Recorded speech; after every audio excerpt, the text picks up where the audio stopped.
warn you, Zom, I had to adjust my volume a lot last night, so it might be loud as hell. Okay. I will check in a second. Because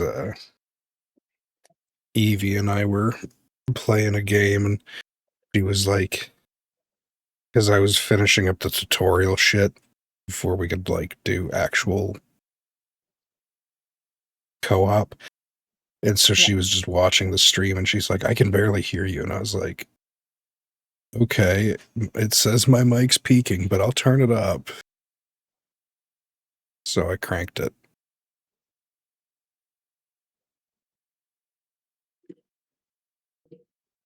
"18 hit points, 0 divinity love left." Cranking it on stream. Goddamn right I do. We always crank it here. Always crank it for an audience.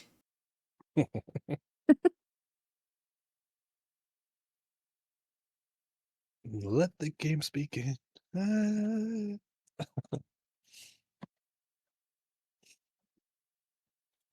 think you could do Nice. do to turn Discord up a bit. Okay.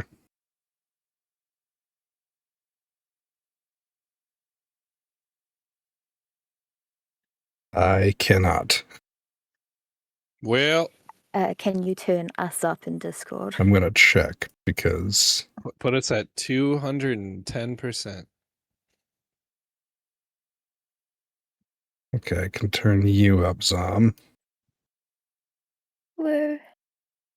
Shadow was already pretty high. Yeah, man. Billy is as loud as I can get her.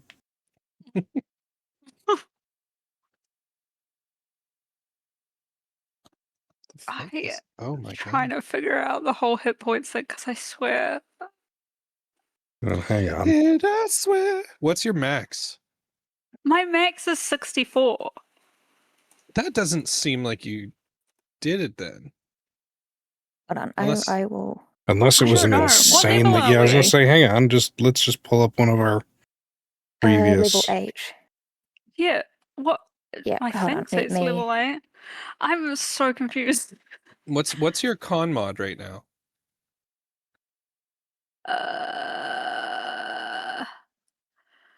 Oh, my brain is not. God, I forgot. This doesn't work. 3. So minimum would been like, because your base would have been, your level 1 is 10 plus 3, right? To start. Yeah. So that's 13, and then 3 times 7 is 21. all right. So I guess it could be that, actually, if you rolled. Let's see.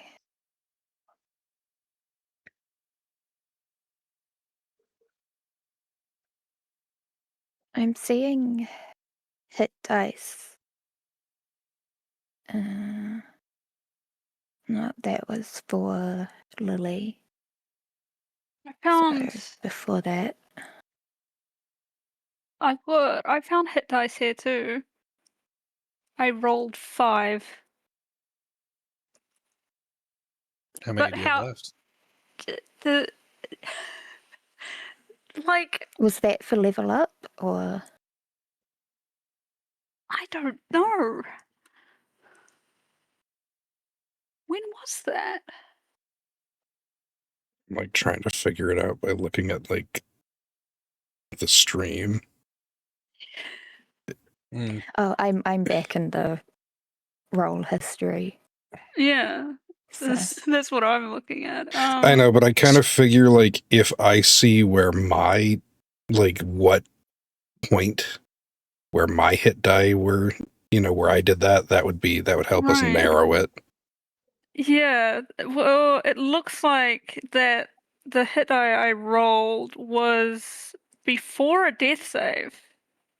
Like, that would be when Cree used Withering Bloom then. Yeah. So. Because then there's none after that. Did I just shit. not? I think you should just Go for it. Oh, Jesus. Okay, hang on. I think I found it.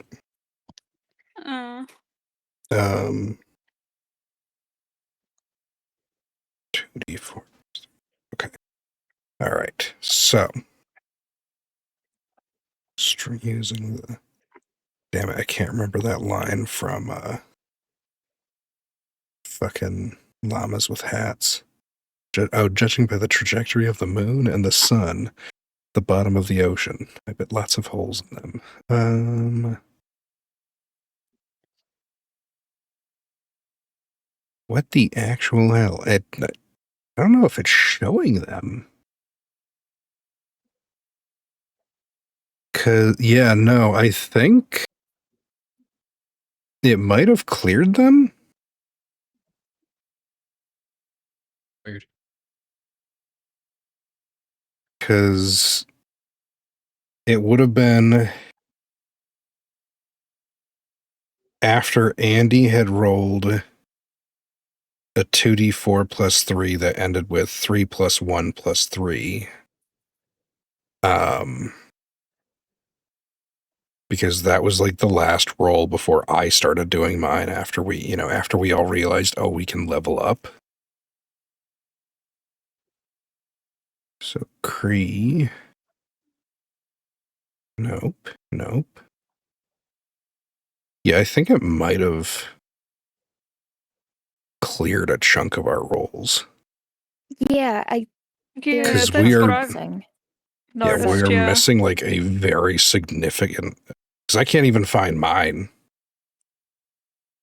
So I think it must have cleared it. Weird. Wait. Yeah. No, this is the what the hell? Because I'm seeing Jason's roll, like attack rolls. Well, Jason did some shit while you were gone. So even... okay, so then I gotta go even further back. Mm-hmm. Did I just roll Yeah, a I couple of went hit back. dice? Like, Yeah. At this well, for the point, level up, because yeah. yeah. Just roll it now, and then Yeah. you'll be fine. Oh yeah, no, That's like pretty I can't even go any further back. So yeah, we're...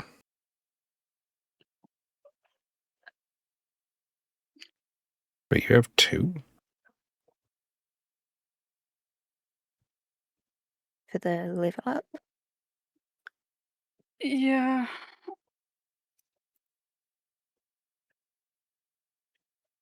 I'm trying to do math now.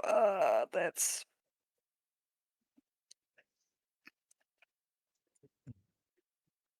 While she's doing math, Zom, do you want to Yes. fill us in what happened 6 weeks ago? All right. Yeah, I read back over this yesterday and today, and I'm still going, still like looking over everything. Like, all right, what the fuck happened? You got this. Yeah. So we were coming back from getting to Rook, met up at Genevieve's, split into 3 groups, one to stay on the surface, one to go into the sewers and attempt to find Necros's base of operations, and one to go and fight Macarifo.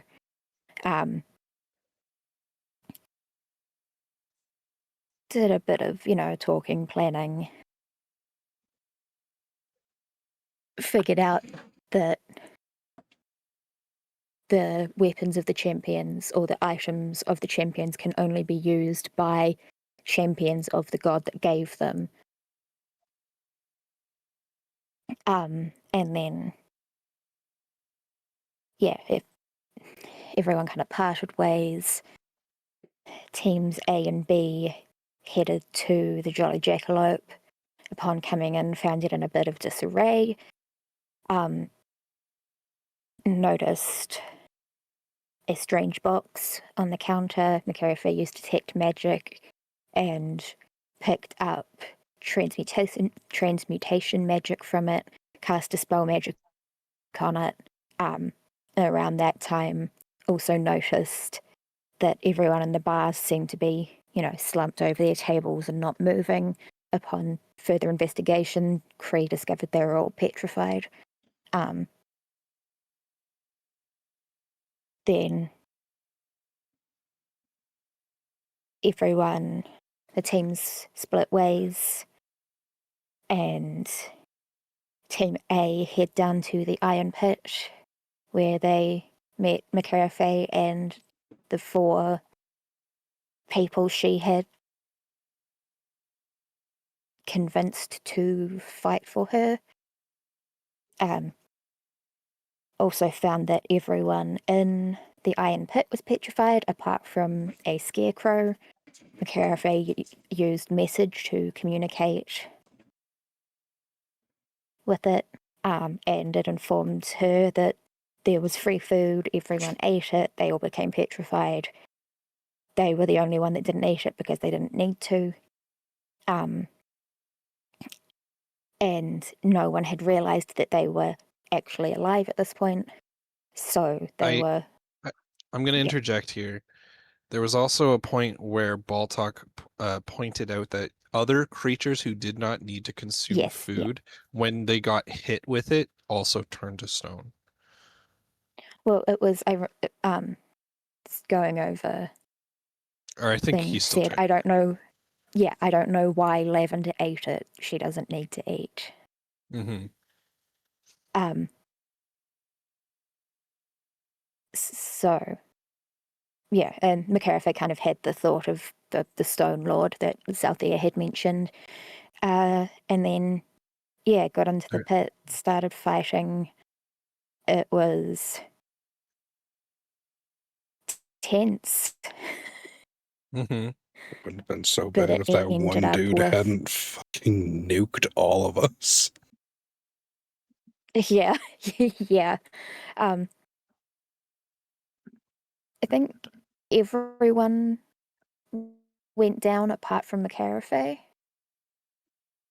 I don't know if Cree went down. I think Cree may not have gone down. I don't think Cree went It's down. funny that you mention that. Because I was going to ask that exact question of all of you. Did you all hit 0 hit points that fight? That's what I was just going to ask. Yeah. McCarafay didn't. Yeah. Taruk, Broswick, and Gwynry did. I don't remember if Cree did. And I can't be bothered reading through my combat notes to figure it out. It's okay. It's okay. Yeah. And then it ended with Broswick noticing weird goopy stuff from McCarafay's body. Goop. And burned it with a sword before noticing that it was also crawling up McCarafay's severed head in his hand. McCarafay, also seeing this, stabs it with the ash song. And as it burns on the edge of her sword, it screams at her, and she hears in her head, all is not what it seems. Then rolls a nat 1 on an insight check and a nat 1 on a save against a panic attack. And where we left off, Taruk had scooped her up in his arms as she was panicking. Just for the record, McCarafay fell into Baltok's arms. Yes. And then Taruk took over. Yes. Because I thought that was the funniest fucking thing. It's like, I got you. It's just a fucking scarecrow after her panic attack. Nothing more terrible. comforting Actually terrible. than nothing more comforting than God. A sentient scarecrow holding you like a baby. Right? Just even that sentence alone. Oh shit. Okay. All right. Okay, so yeah, why don't we just pick up right where that left off? As everything that Zom just mentioned is happening, why don't you all, and I'll roll for Cree. Let me bring out Cree sheet. I won't role play for Cree, but I'll roll for Cree. Just in case. Okay, can everyone give me a perception roll? Is that including McCarthy? Mm-hmm.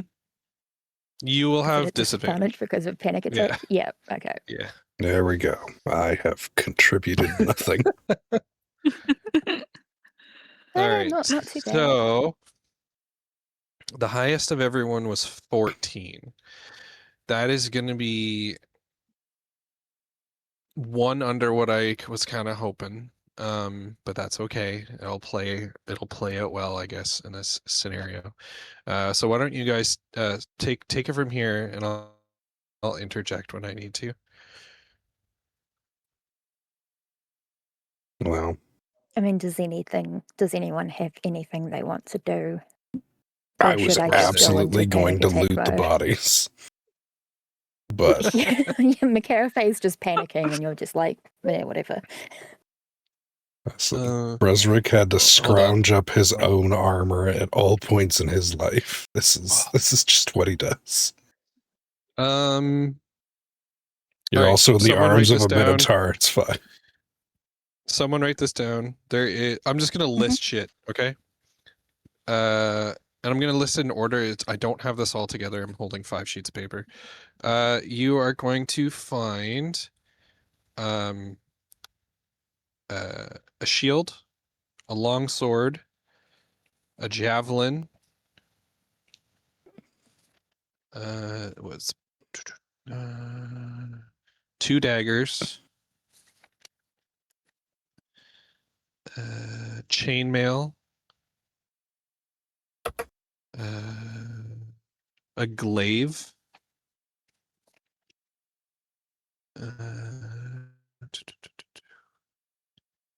a rapier,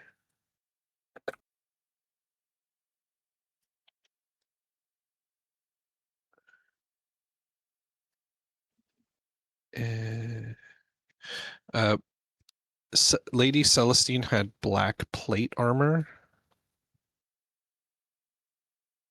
Sick. A short bow. And that's it. And then I can also... Oh, jeez. All those papers I just put almost fell. Just fucking I don't do typed that. 2 saggers instead of daggers. 2 Sick. Zagnut bars. It's my favorite kind. It's a term I see used for boobs sometimes on Tumblr. You called boobs Bresrick found 2 zaggers? Sorry, tits. say that one more time. One more It's time. a term I've seen used for boobs on Tumblr. Sick. All People call them As well as zaggers. low hangers. Okay, that makes sense. I need zaggers explained to me. No, saggers, like Oh, sagging. saggers. Okay. Yeah. All right. That also makes sense. But Yeah. okay, I thought you said according to my notes, you found zaggers. 2 tits. That's fine. I mean, Just groping Lady Celestine. Okay, amongst the bodies, there is about 300 gold amongst all of them if you pooled it together. Okay. just using. Yeah. All right. So just to double check: shield, longsword, 2 saggers, chainmail, glaive, rapier, black plate armor, short bow, and 300 gold. And a javelin. And a javelin. That was what I missed. And a partridge in a pear tree. Christmas right. is way gone. Sorry. I'm going to have that to just be my notes right there. To love and to hold. Yep. After I get the stench of Oathbreaker out of this armor. I It's will a be right cleansing. back. What the hell? It's okay. All right. Okay, well, do you two want to role play anything or? I mean, Yeah, I mean, McCarthy's Yeah, I was gonna say, I don't think Brezric can really do anything for McCarafe at this point. Okay. Yeah, I mean, I have had 6 weeks to think about what she's going to say during all of this, so. Yeah, so I'll take over Taruk for a second. Yeah. In the moment, we'll go back to the minute he catches you as Brezric is looting, and he's just gonna say, "McCarthy, are you all right?" This is And all my fault. he's gonna look up when you say that, like as if there was like a camera watching, and he's gonna just shout out, "Do something!" Nothing happens. And he looks back. Brezric just and looks up like, yeah, and he looks back at you, McCarthy, and he just says, "Don't talk like that." But it is like, His grip on you is gonna just tighten, kind of like a reassuring kind of like tightness, and just kind of like almost like a hug embrace kind of thing, because he's huge, he's massive, just kind of holding you there in his arms. And he just shakes his head, closes his eyes, and says, "No, you can't think like that." thought I was stronger. But apparently I'm still doing what he tells me to do. Yeah, Taruk won't have as much context for this, but I wonder. Hold on, I'll make a roll to see how he interprets that. Oh, okay. He's gonna stand up, scooping you up like fully, and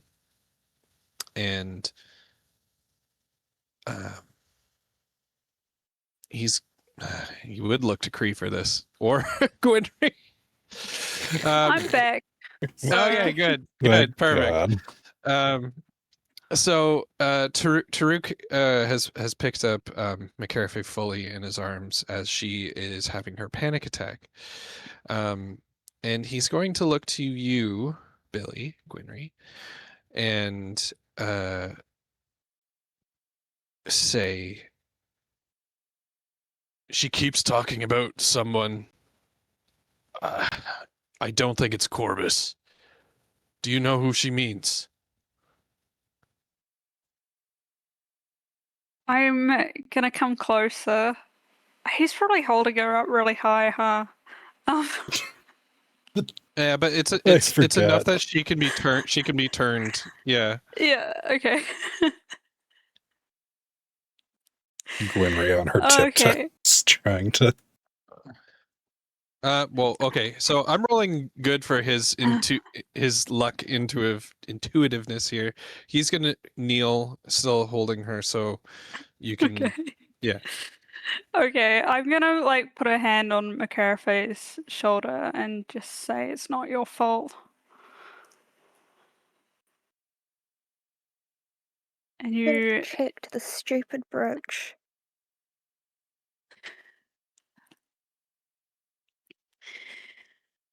You couldn't have known. I should have. But instead I did what he always taught me to do.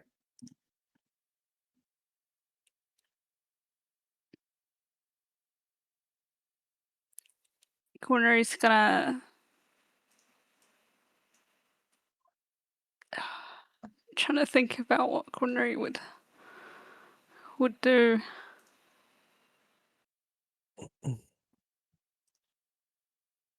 Well, you don't have to do what he tells you now. But I still did. And that's in the past. What if I'm not strong enough?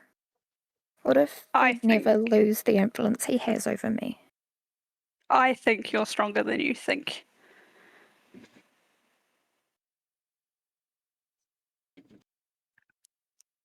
You want to roll another go at that?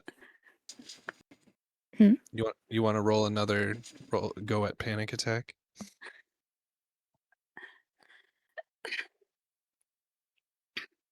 There you go.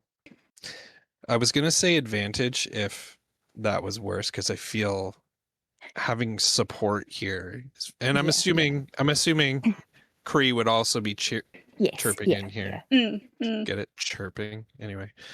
Boo. Boo! I'm sorry, Andy. Sorry. Such a low blow when she's not here.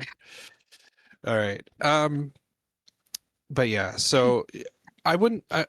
You're still feeling these emotions, but I think you're all right to like stand on your own now. Yeah. I think she takes a couple of like deep breaths and kind of still shaking goes, okay. I'm sorry. I'm gonna need Kree, Gwynry, and McCarafe, not Brisrick, to roll another perception.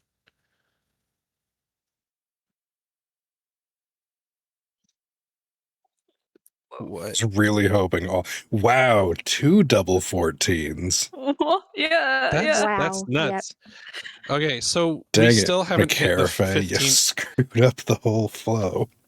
Okay, I'm gonna give Bizarre a chance. Roll at disadvantage perception.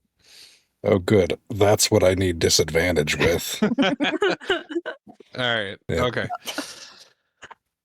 So you're gonna hear. All of you are gonna hear. It's just a clapping, and it's coming from the original entrance that you guys came through. When you turn, you are going to see an avian creature here. And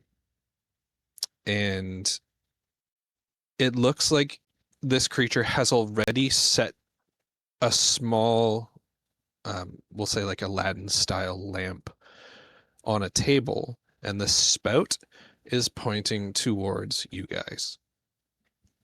And he claps and he says, "What a brilliant show! Truly brilliant. You guys live up to all the hype and drama I've heard about." And he'll just pause. And you are? He ignores that. And he just says, "Well, I've been tasked to keep you put. And I know that I can't do that, so..." And he rubs the side of the lamp. Nothing happens, but he rubs the side of the lamp. And he says, "Don't worry. Something's been put in place." How close is the lamp? On this map, can I ping just by... Oh, yeah. Like, if you just hold 120 feet.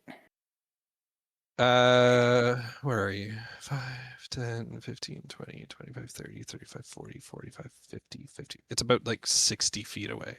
Oh, I have an idea.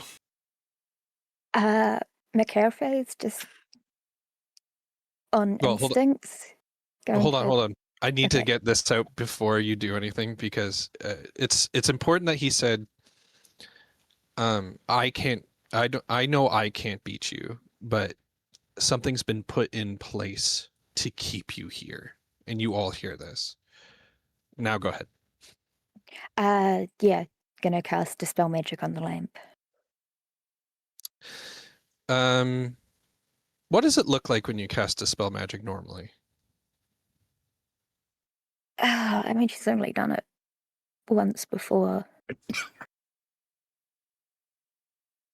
Yeah, I imagine kind of just... Is it like a snap of your fingers and then it works? Or is there like sparks? Like, how do you envision it looking? Is it just an invisible force that like does what it's supposed to, or? I imagine kind of a couple of notes on the lyre. Mm-hmm.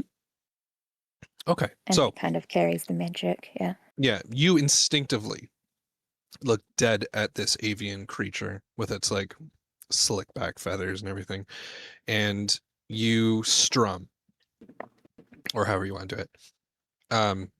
Right in front of here, I'll put. Actually, I don't need to. You'll hate this, but do you see the white line of the like marking the rectangle around the inside here? So directly on that line by the entrance, you see a fluctuation going whoop, whoop, whoop, whoop, whoop, whoop, like in midair, and your spell did not work. So there's some sort of magical barrier. Why don't you all give me rather a religion, investigation, or arcana, whatever's best for you. Investigation, Literally religion, all each of them would have been the same. arcana. Are they really? Yep, all three of them are +2 for me. Yeah, they're all intelligence, aren't they? Okay. Yeah. In that case, Bizarre, you got to pick the one that'd be the funniest. Like The religion funniest? or Oh, shit. Okay. I religion couldn't wouldn't be perchance make this like history. Like, have I read about anything like this before? I guess I'll do arcana. Oh, shit. That That's was what I lower. was going to ask Okay. if it could be history. I will give history only if you roll one of the others with a 10 or above first. Okay. If you they're all the fail a 10 or same, so- above, then you can't use history. Sorry. Sorry. Yeah, 17. Okay, yep, Bresrick's the one who All right. Bresrick, the Now- fucking tavern keeper's son. History is the funnest, in my opinion, and y'all probably know why. Because history means that you are now building upon your character's lore in one way, shape, or form. So you can explain. You have definitely not dealt with this yourself, but you have heard about this. Rather you heard it as a tale, or someone passing through Crossroad had dealt with this before. Whatever you want to play it. This isn't a spell. This isn't Billy, do you remember when Gwynry had that like force cage around her? Yeah. It's not the same. Oh. But it's similar. So for Bresrick though, this is a creature of sorts, more of like a spirit, but not in such the way that a spirit is a person who's moving on or something like that. This Like is a natural spirit. entity. It's something that has been molded and probably misused, knowing it's from Necros's camp. Something that has been abused against its regular function. But this is actually a spirit. And usually this means that, and this is from the stories you've heard, this creature has no HP or AC. You have to like figure out how to get past. And I'll give you with your history check. It definitely has something to do with figuring out how to get past it. Okay. Is it undead? No. I was going to say, no, this isn't an But it undead is. type thing.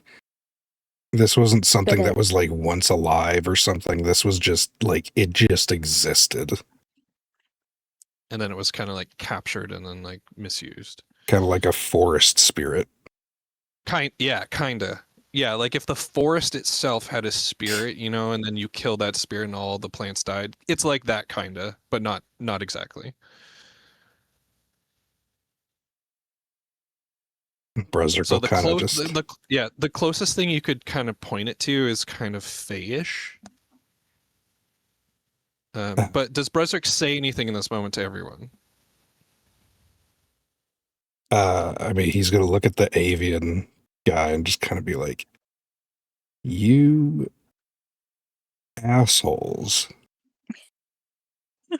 He's gonna smile the biggest bird face shit-eating grin this creature can pull off, and starts stepping backwards.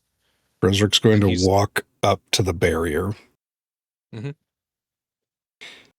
When he's at before it you, about before you do anything, what is your intent when you're walking towards this barrier? Not like what you're saying or have there's done no yet, but there's what no is Bresrick violence, thinking? no violence, no, just intent to try and free it. Okay. Continue. So when he's at the Have you- barrier, have you- oh, he hasn't said anything yet. Okay. He's basically he's pissed because this is a natural force or a natural entity being held against its will and used. Like, this is blasphemy. And how far away would the lamp be when Bresrick's at the barrier? Oh, probably like 20 feet. Fantastic. Bresrick's gonna cast Mage Hand outside the barrier. Oh, will that work? Yeah, because you just have to be able to You can see, right? I just Yeah. have to be able Yeah. to see it. I can cast it Yep, through yep, barriers.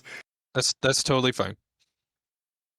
But he's gonna cast it like down on the ground so that the avian guy probably can't see it. That's fine. And He have is clearly like gonna leave. Bresrick's He's going, just kind of okay. like he's kind of watching, but like he is stepping back every step. Like you're going forward, he's probably going backwards, and he's ready to just bolt. Necrophag is just studying his face. Bresrick's going to. I'll get you a picture. Okay. Actually. Bresrick's going to make Mage Hand do that little like finger walking thing onto the table. Like, at this point, with intent to make the guy see it. Yeah. He's gonna if he the minute he clocks this, especially if you expect him to see it, he's gonna bolt. Okay. Before he can, Bresrick's going to yank the lid off of the lamp. And more or less just huck it at him. It doesn't budge. Doesn't budge. Okay. Like when you go to like lift the lid off the top, it'll like it's one of those ones that's kind of like attached, so like the hinge goes up, but like you can't tug it. Well, okay, so if I can't tug it, And it's not because you couldn't. It's like stuck there. okay. No, I did. Wait, did you think I meant throw the lid at him? No, I meant like. Oh, okay, like, okay. I just was making sure. Yeah, okay, yeah. we're on the same page then. Yeah. Okay, well then. I've had 6 weeks to think about this. Well then, Bresrick's going to have the Mage Hand rub the side of the lamp a few Nothing times. happens. Nothing happens. Okay.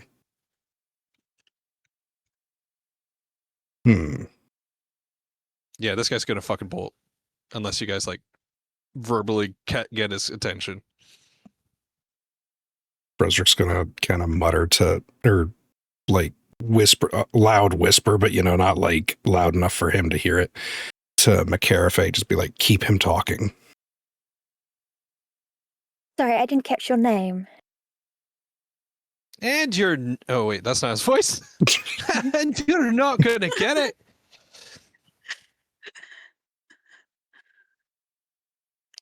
Well, I mean, I don't want to be rude and just.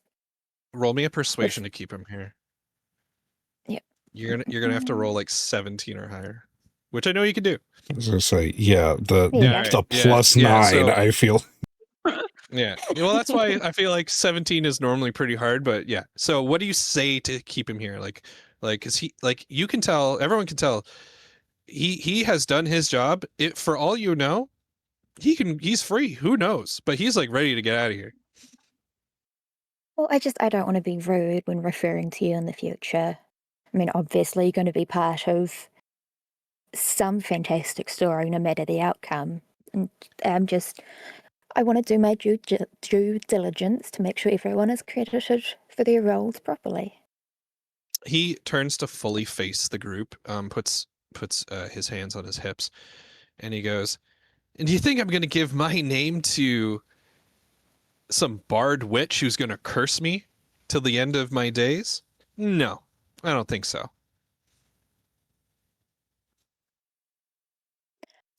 You have his full attention, if I could though. curse,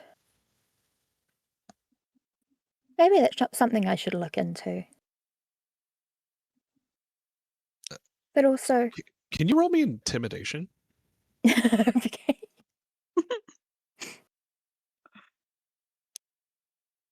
He's gonna like bite his lip first, or bird bite lip. You know what I mean? That kind of like feel and be like, you can't actually do that, right? Well, not yet. It could be something I look into. But also, I don't believe I really need your name. I believe I've seen your face. I am familiar with you. Many of the spells that could curse or could, I don't know, look upon you in the future. I don't need to know your name. I have all of the information I need, so surely there's no harm in telling me now. All right. Just 1 second. I was trying to bring up the picture, but then I couldn't remember exactly which of my custom books this creature was from. Oh, that's where it's from. Okay, hang on. I don't know if I can get any flip of this, but I'm going to try real quick. And then I can get you. No. Do I have the book here? Yes, I do. Okay, hold on. As you hear me, fucking tomes in my hand. All right. Are you doing anything while Mikarafa is talking, Frederick? Are any of you doing? I mean, Bresrick's going to be kind of basically just probing at this point, like trying to figure out if there's a trick. Like, There's definitely a trick. Mage hand I'm will wondering if I could time step onto the other side of the barrier. Do you still have Can you that? use it multiple times a day? We had a short rest at some point, apparently. And you didn't use it on in the my- You fight? used it in the last Yeah, fight. you used it in the Oh, fight. I did, yeah. Yeah. All right. I've taken a picture with my phone. I'm going to post this in the Shadow of Redemptions, but of course I have to manage and add the photo because Discord.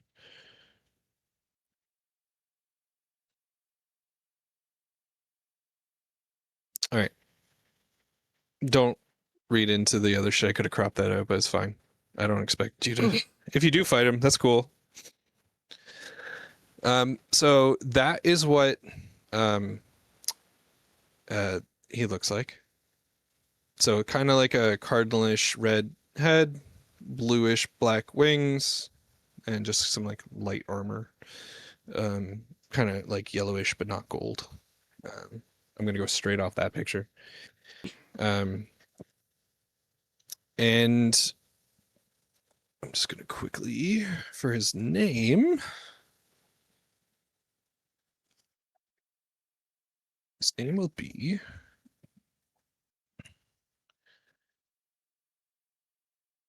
his name is Rikabe. And he's gonna say, well, if it doesn't matter, then my name's Rickaby. Well, pleasure to meet you. I'm Mikarafa. He's taking steps back. Has Bruzerick told the others about this wall at all yet? No. No, he's Okay. just told McCarthy to keep him here. He hasn't really been talking because he doesn't want Rickaby to know he's up to something. Mm-hmm. All right, so what's Gwynry doing while McCarthy's talking and Brozark is going around the perimeter? I think I should do something for Kree. It's not fair. Because Andy would have tried something probably. I think Gwynry is just focusing on him so she doesn't draw attention to whatever's happening with the lamp. As a cartoon hand is just Yeah. base is just violating this lamp.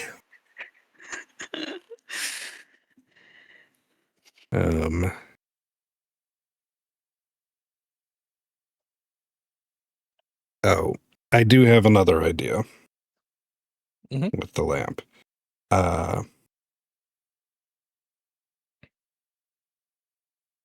Mage hand will close the lid again. Mm-hmm. And then like stop up the opening with its finger. It can't. It can't. Okay. If your mage hand follows where the spout is, it seems to be part of the wall. Yeah, I was gonna say. It's not like something is flowing out. It's like as a solid thing is out and in place.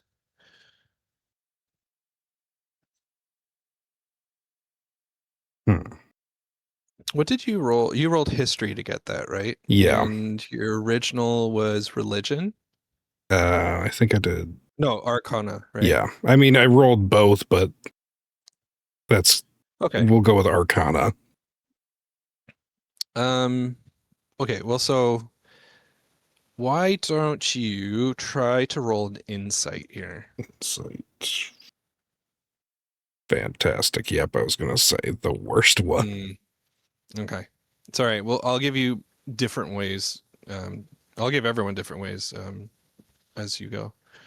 So Rickaby is gonna say, well, if that's all you need, I'm out of here. I'm just curious how you got wrapped up in all of this. You seem like a clever guy. Out of character, this is a perfect time he'd be like, Jesus fucking Christ. But that's not a so he's just like, oh, by the gods, why are you so interested in me? I'm really just trying to go. I like learning about people. And, obviously, as I said, this is going to go down in history. He looks worried. Not because of like you guys. It's like he's not supposed to be here. And Why he's just why the rush? Yeah. He's just like, I've done my part. I have to go. Or he doesn't. What are you scared of? I'm gonna need another persuasion of 17 again. Or DC 17. Okay. Damn it. He's just gonna be like, not of you. And he's gonna turn. Enough for one of you to try one more thing with him around, but he'll be gone after this. Brozark's gonna yell at him. Gonna try to be like, wait.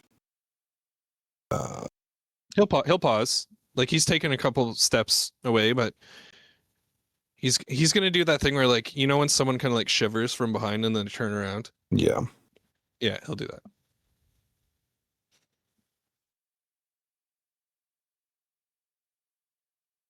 I'm trying to think of what exactly Brozark would say.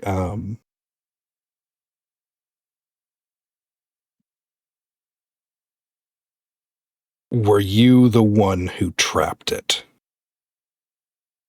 Oh, that's a good question. Hang on a sec.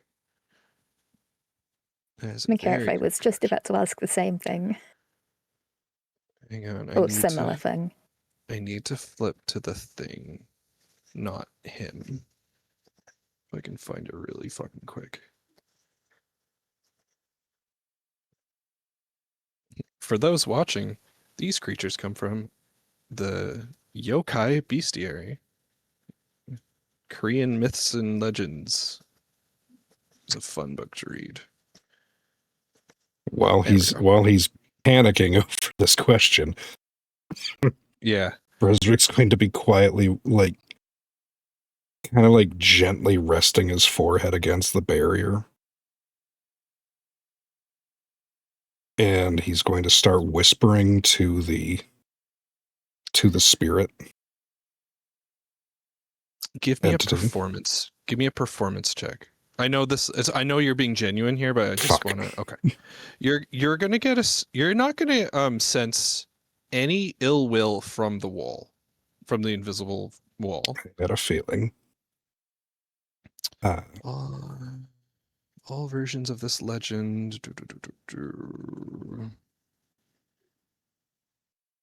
Frederick's going to be whispering it. Oh, go ahead. Sorry.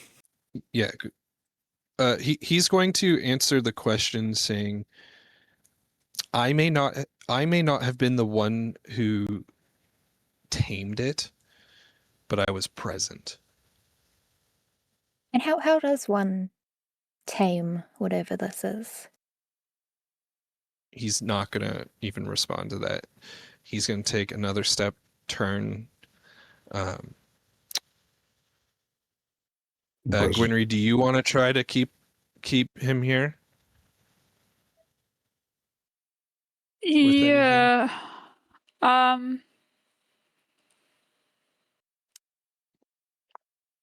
His flight response is very high.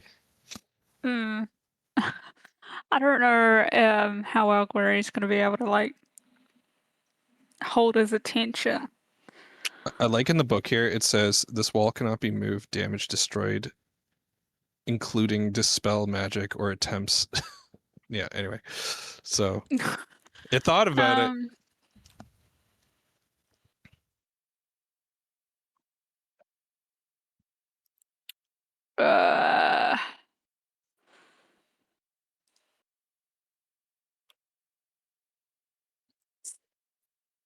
I think Gwynry would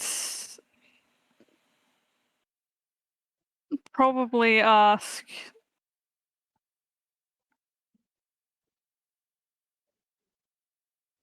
how he did it as well. I'm gonna need persuasion roll. For Gwynry, I'll be happy with a 15 or higher. Yeah. Oh shit. Oh, no offense. I thought he was gonna not make it. I'll be quiet. So I'll be honest. I was fully expecting Gwynry not to get it either. Okay. All right. What was the question again? How did you do it?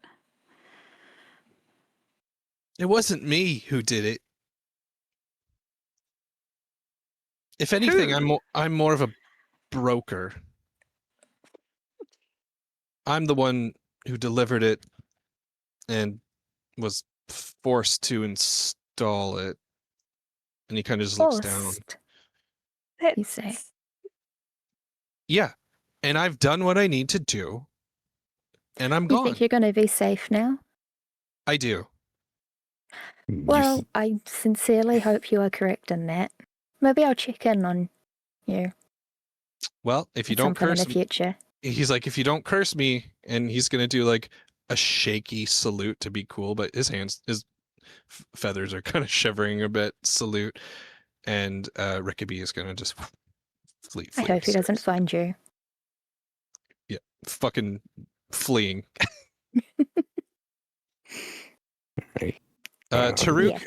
Taruk, let's see, because I haven't rolled at all for Taruk, and that gives you guys usually an extra chance for things. Where's Taruk? There he is. All right. What are all the rolls y'all made that I can put on Taruk? What's he good at? Oh, he's not super good at any of these things. It'd be really funny if he did well at this, though. No. Okay. Nope. They're all the same. It's much like Berserk. It's all the same bonuses there. So. Okay. All right. Back to you guys. Yeah, I think McCarthy would step forward up to Broderick and be like, "Do you know what this is?" And Berserk's gonna kind of just sigh and be like, and just go. They trapped a wild spirit. I don't know what its name is, but I know it doesn't want to be here any more than we do. McCarthy's gonna put a hand up to the thing, to the barrier. Yeah, you feel almost like a cobblestone wall with like the mortar in between it, except invisible. Yeah, and she'll just kind of say, "I know you don't want to be here as much as we don't. Maybe we can help each other out." Is if you Ember would still allow. up? Yeah, Ember was with Broderick last. Okay. Oh, that's right. But yeah, McCarthy would say, "If you will allow me, I think I can help you and cast Detect Thoughts." Oh, I think there's a thing about detect thoughts. Hold on a sec. I was gonna say, I don't know if Detect Thoughts works on spirits. Okay, so it can understand you, but it cannot speak. When It can't think. when you cast detect thoughts, it's a language you have never heard before. Unless detect thoughts translates. No, it doesn't. Okay. I wasn't sure if detect thoughts was like the creature will be able to talk back to you even in its own language or something. Yeah, double check. Double check. There's a whole lot of writing. Holy for this. Jesus. I know. Sometimes they say things like that, and then if that's the case, I can adapt.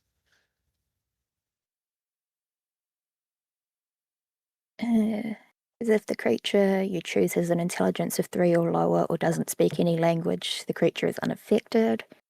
It has an intelligence of 6. So you're good. I mean, that's a -2 to its intelligence rolls, but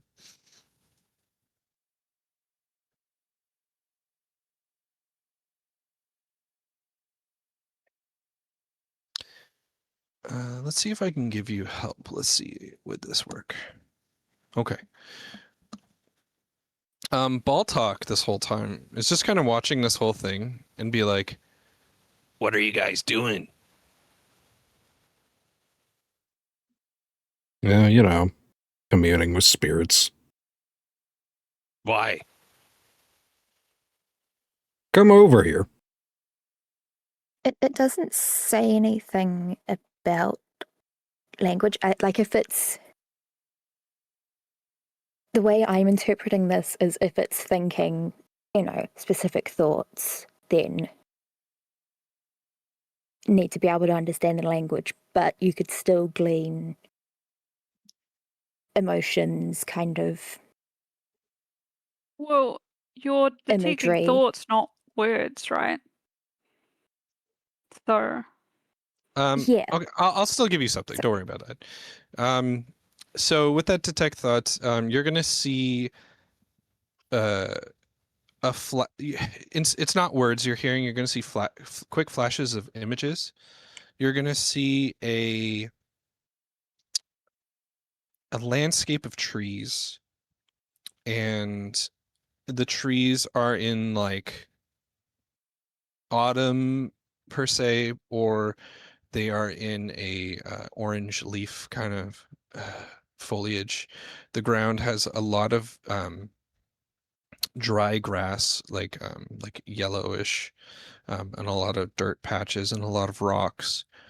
And you actually can see this wall. It is like a reddish gray stone with black mortar in between.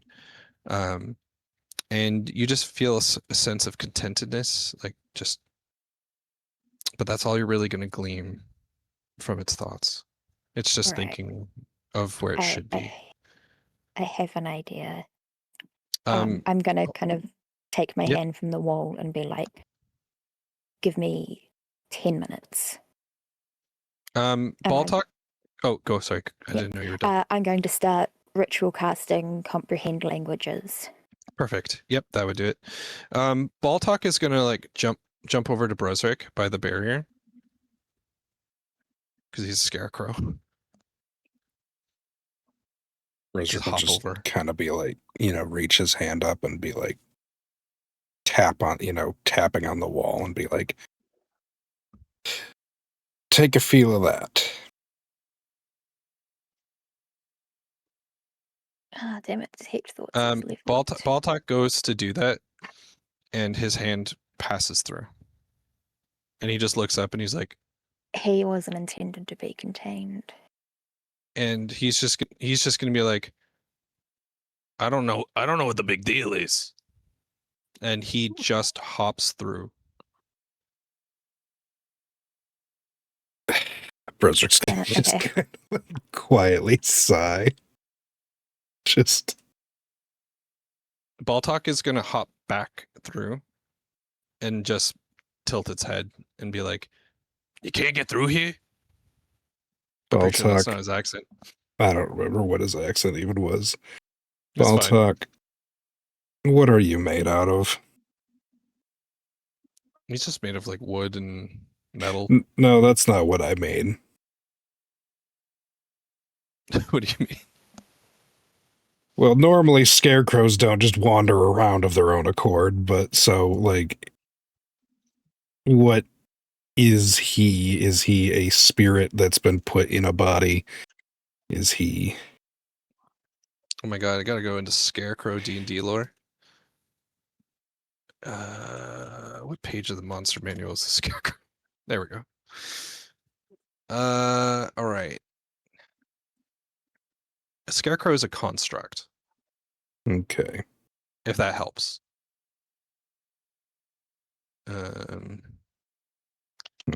There's not much else to glean from this.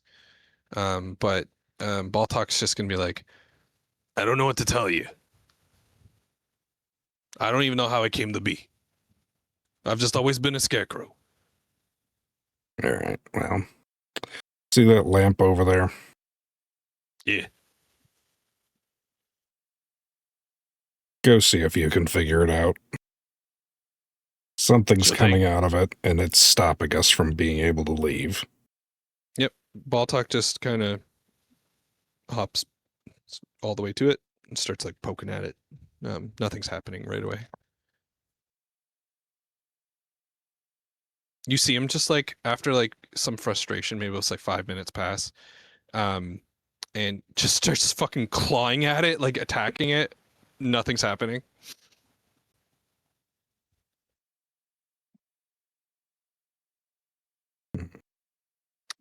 Gwynry, what is your intent when you're looking at the wall?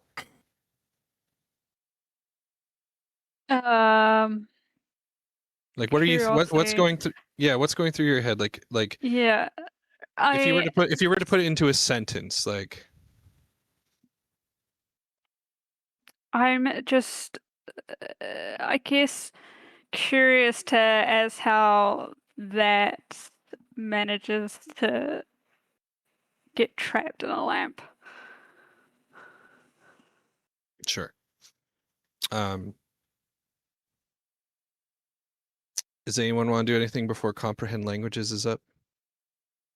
I'm pretty tapped out of ideas at this point. Okay.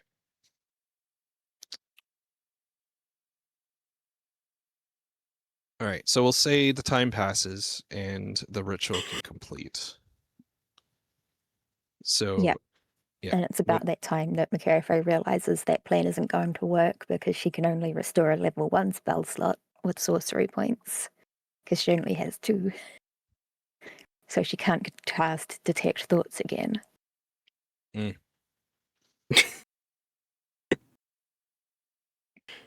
Well,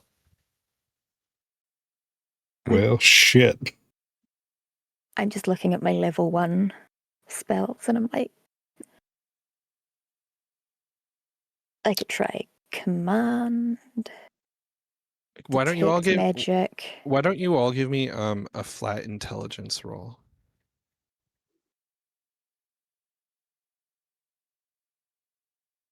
Okay. Okay. Gwynry's gonna start pondering, why was Baltok able to cross through?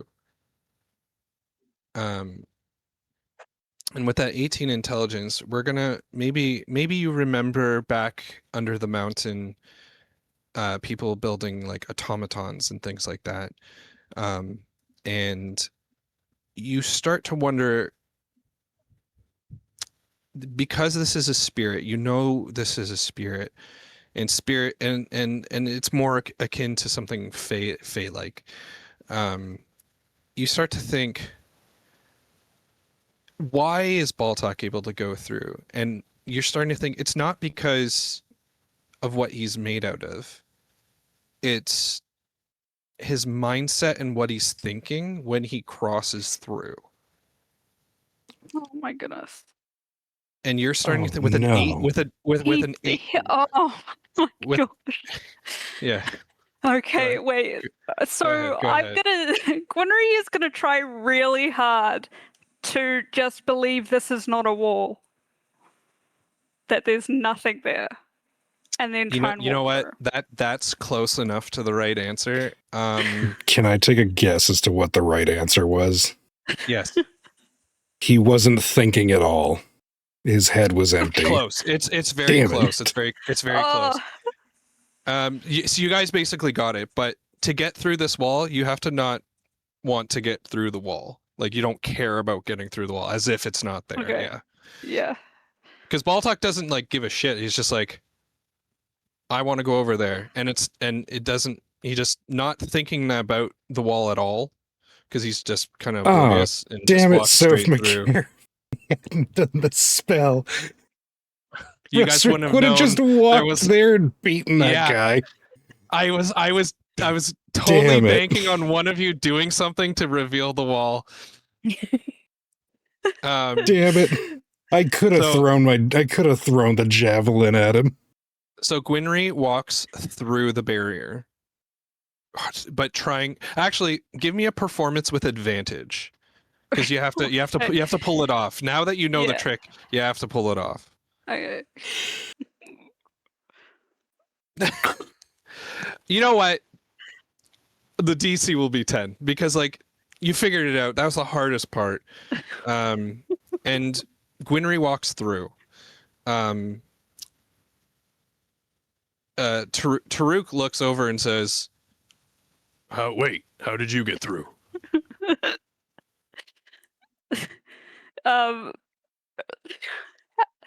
I don't even know how Gwynry's gonna explain this. That's the best part.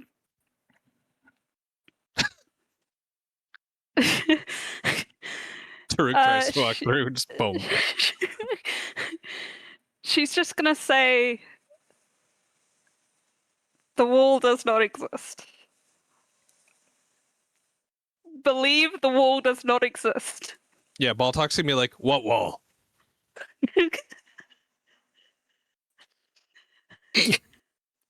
I think McCarthy's is going to be like believing the wall. She's going to take the believe the wall doesn't exist kind of thing and go, all right, I'm just going to do a full-on like tumble cartwheel through it. Just fully throw myself and just focus on the... Give me a performance with advantage, all of you. I'll do it for Kree. Oh, just barely. Did that come through? Round off front tuck through the wall. Nat 20 for Cree with a flourish.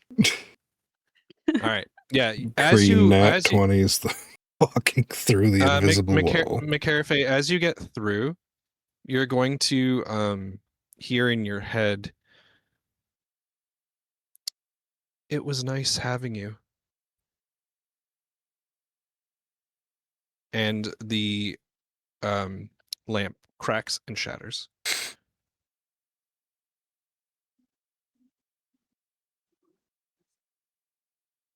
Did other people make it through? Yeah. Or was it just when McCafe went? Because you could translate it. It was that plus a nat 20. I'm like, everyone could get through. It's fine. Okay. Yeah. Yeah. And yeah, you can hear with the comprehend languages. All right. So yeah, I think she immediately walks up to the lamp and just kind of has a look at it. Yep, it's real gold, completely shattered as if it was just glass.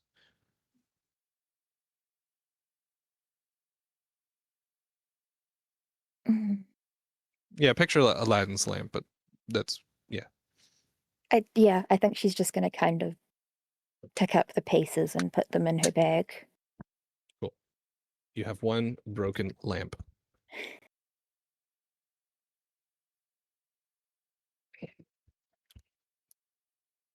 So all in all, they were only able to delay you like 20-ish minutes.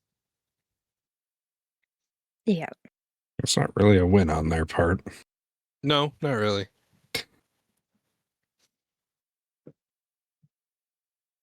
Now, Brisrick's going to shoulder his giant bag of loot.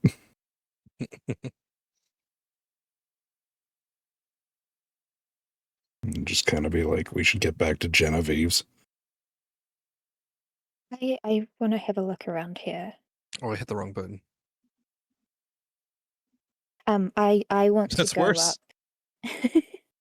Okay. I want to go up to like the VIP area that Necros was in and have a look around, see if I can find anything in there.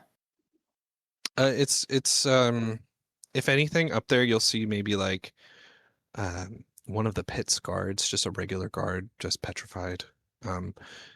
There's no plates or cutlery or anything on the table. Maybe like a spilled chalice. The curtains are they're not drawn. They're all tied up as if like normal circumstances. It doesn't look like there's anything to collect here. No bits of paperwork that have fallen into the cushions.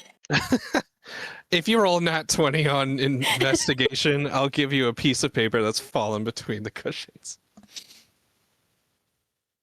No. No. Nope. You find some lint. All right. Maybe a Werther's original. And does Nyx have an office?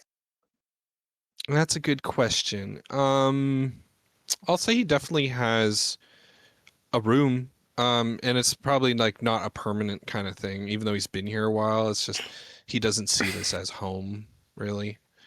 Yeah. Well, so yeah, we'll say that there's if you want to spend the time, like, to like find it and then look through it, I'll give it to you. Yeah, I'll ask Boltok to where does Nyx, stay, do his business. Over here. And he'll just take you over to like a small kind of thrown together shamble looking house made of just wood and nails. And he's like, in there. Thank you kindly. Yeah, and then I just want to look through, see if he has any paperwork, anything from Necros. Give me. I'll use your 12. When you're going through everything, you're seeing a lot of things that are pointing to Nyx wanting to leave. Okay. There is a very small, and I know he's a quickling, so he's small. There's a very small kind of book, little black book. it's tucked away, and when you pick it up and you look at it, you can tell this is kind of like a private journal or diary. Yeah. And I'll say you'll have to spend a little time to get through this if you want to glean anything from it. But like if you're just looking at the first few pages, it'll be like from years ago. And there's the most exciting excerpt would be when he received a magic ring. All right. I think put it in a pocket for now to read later. But yeah, you're seeing like a lot of like charters and things like that, kind of organizing everything he needs to kind of leave this place in someone else's hands, while getting everything in order to get his crew to leave. All right. But you don't find any kind of like hidden documents about Necros or anything like that. Yeah, no previous correspondence between them. Doesn't seem to be, unless it's in that black book. All right, yeah. Cool. All right, then I guess I'll head out. Mm-hmm. Kind of join the others. Okay, back to Genevieve's then. And away we go. Yeah. As you guys are going to leave, you notice Baltok is not following. Oh yeah, before we leave, I was gonna turn to Baltok and be like, I think I have an idea for how to help everyone. Just tilts his head. Creaks. Do you have any druids or clerics in the troop? That's a good question. Hang on a sec. I don't think so. Just off the top of my head. Or bards. Bards would also work. Let's see really quick.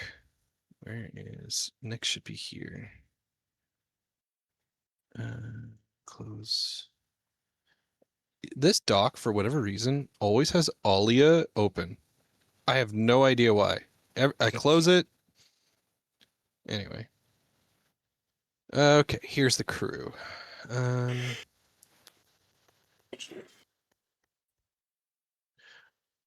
They're not necessarily a bard, but there is someone who's very close to a bard. He'll say, "Oh, you mean Esmeralda?" Oh, I have met them before. Yeah, I don't know necessarily a bard, but definitely close enough. Yeah, I'm just thinking anyone who has access to like restoration magic. If I can get someone to help them, then they can continue to. You want Rose then? Rose, okay. All right. I have an idea of someone to talk to. I will have to bring them down here.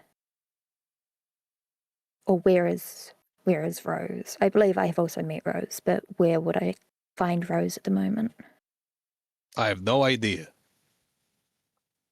I've literally been down here the whole time.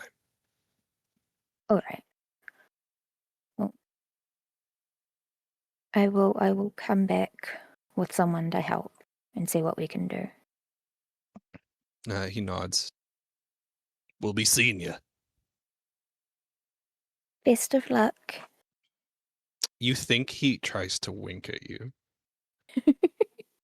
But it's a scarecrow, so it's like the eye area kind of divoted. Okay. It was Amber and Turk that were upstairs in the Jolly Jackalope. I was just trying to remember who it was. I'm trying to remember what Amber is. Yeah, and then Turk is... Okay, yes. Yeah, that is... Yep. All good. Okay. All right. So you're heading off? Yep. Yep. Okay. I know you guys are probably tapped out on spells and things, but I will let all of you take a stealth roll if you want to stealth. I will let you do performance if you wanted to do performance, because once again, there are guards, but obviously not as many as there used to be. So you can handle getting back however you like. Oof. Oh, Taruk has a -2 to performance, so we're not doing that. We'll try stealth. Fuck yeah, go Taruk. The biggest guy. Actually, And yeah. Cree. Oh yeah, hold up. I got Cree here. Cree's best would be not stealth, I don't think. Oh, they're the same stealth performance, so we'll just do stealth. Okay. Not Cool. great, but Not great. Okay, I mean, so 3 out of 5 got over 12, so we'll take the top 2 there with a 25 and a 14. So Gwynry, how are you and Taruk gonna lead this group stealthily and in situations kind of just play off that you're supposed to be heading through here? Definitely Taruk is going to be the body shield for Brezric, as most of these guards are looking for him. Yeah. Actually, Taruk's the only one big enough to do that. I was gonna say. yeah. What's the dwarf gonna do Yeah, to block sorry. me? I couldn't do that. I'm just You've gonna already try cast and. enlarge today. Maybe Yeah, I you're have.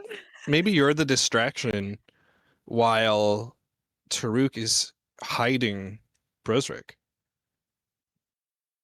Yeah, okay. That's a good idea. So with help from McCarafe with the 13, what did the two of you do to kind of keep the attention on you, but not to draw attention to attack you? I mean, I think McCarafe would be like, all right, let's just pretend to be really drunk girls going home from a night at the bar.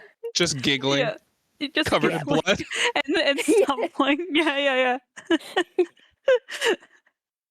It's a bar brawl. We're oh fine. my god, did you see how that boy looked at me?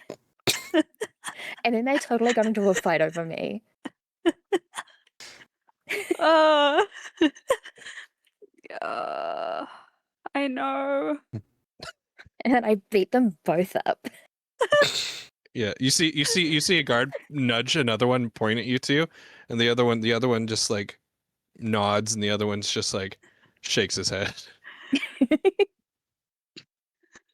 Yeah, McCarafe's just babbling like drunk valley girl. One of them's gonna like catcall whistle at you guys. McCarafe just winks. Okay. That's good enough. You guys start getting closer and closer and closer to Genevieve's, and you are going to bump into I'm just gonna say these timelines line up. You're going to bump into our B team, which was sent to the sewers to investigate and try to locate where Necros is. Technically, the B team would have been a couple of hours behind, but because there was a short rest in there. Why?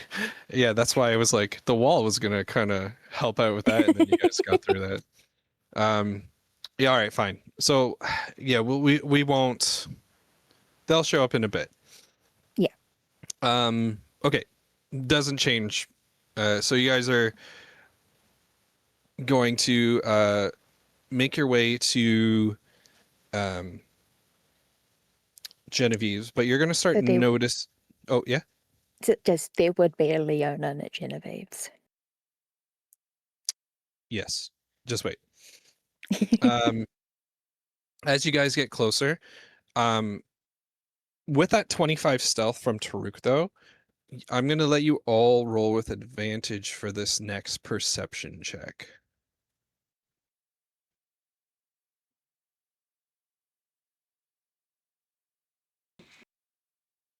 That was Cree.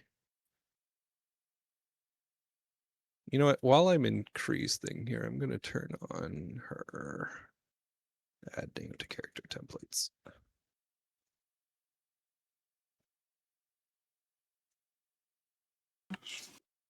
And then I'll just quickly do. Oh, Well, definitely not Taruk. Okay, so Taruk's pissed at the guard that Cat called. yeah, for Cree and Gwynry, the two of you are going to hear something. You're hearing agonizing moans. You're going to hear metal on metal squishing, thuds, more moaning. Someone's having a good time.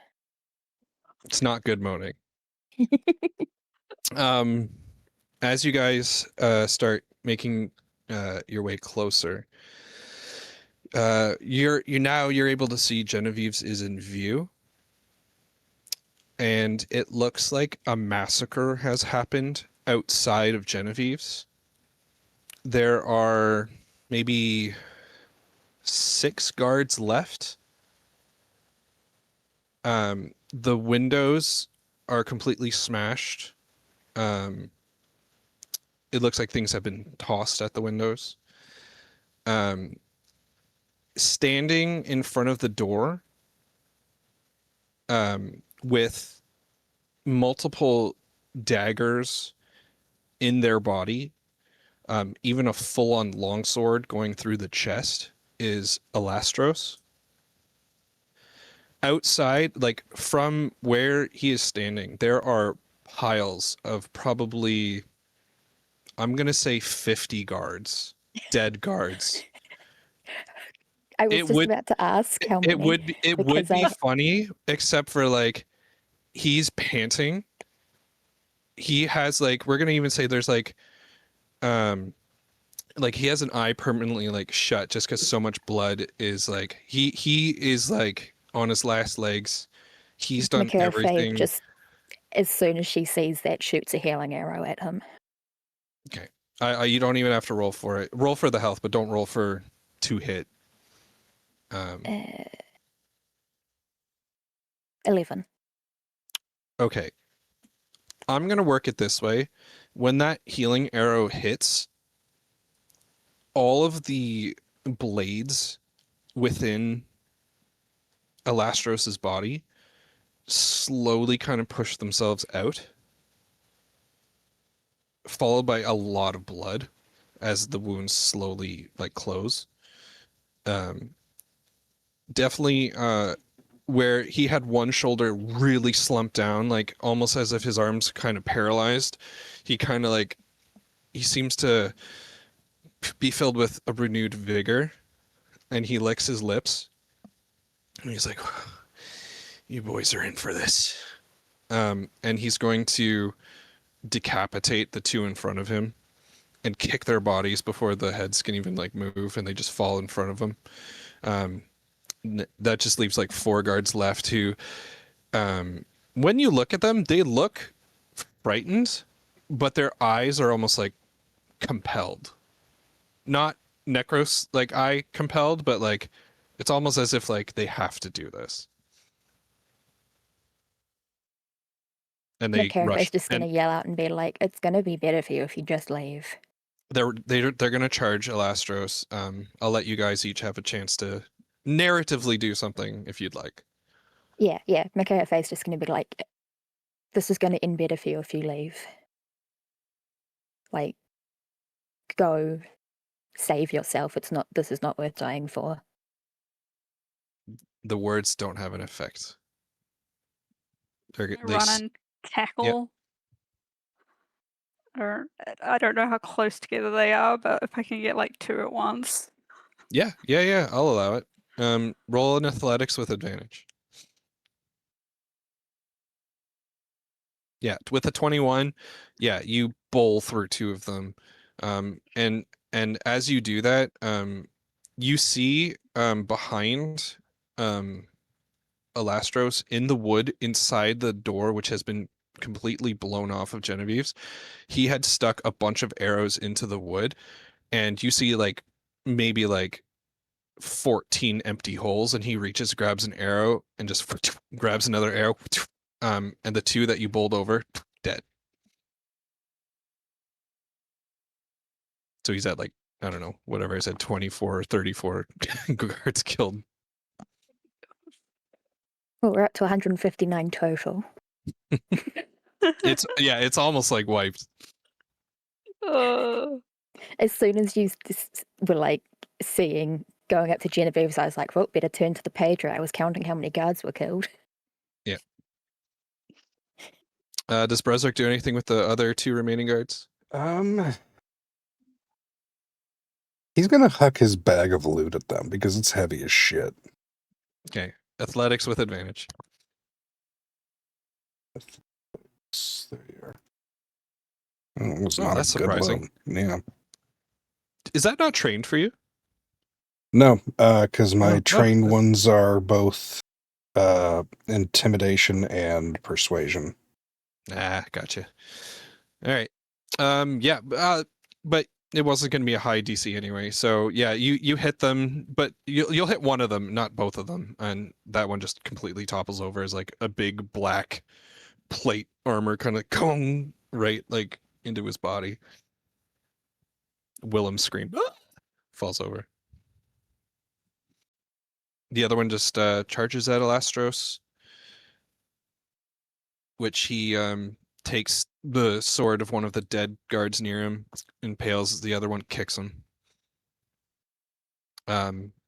Takes another sword from a dead body and spins it in his hand, and then holds it like a stabby motion down and into the head of the other one, and he collapses. I know he's healed, but like he's exhausted. He's exhausted.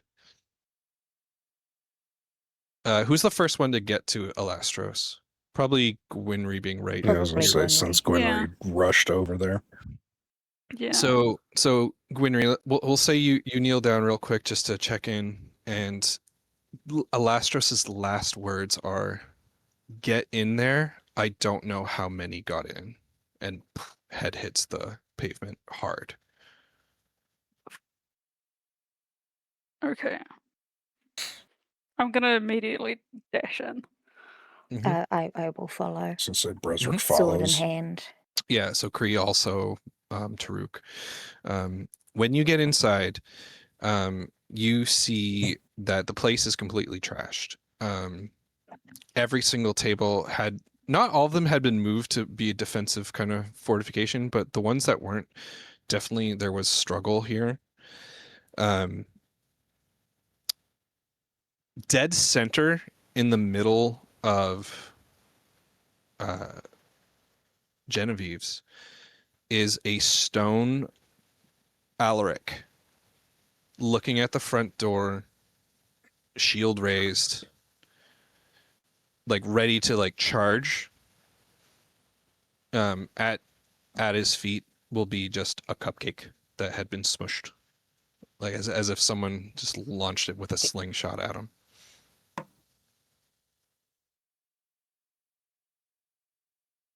But you don't see anyone else.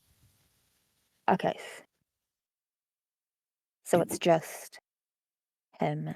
You see you see signs of struggle, drops of blood, maybe some scorch marks on the ceiling or walls, some bottles shattered, some chairs broken. Follow the path of destruction. What do the rest of you do? Same? Yeah, pretty much. Yep. Yeah, so you all kind of surmise together and through small talk amongst yourselves think it's a good idea to follow through. You see that this you see that one window towards like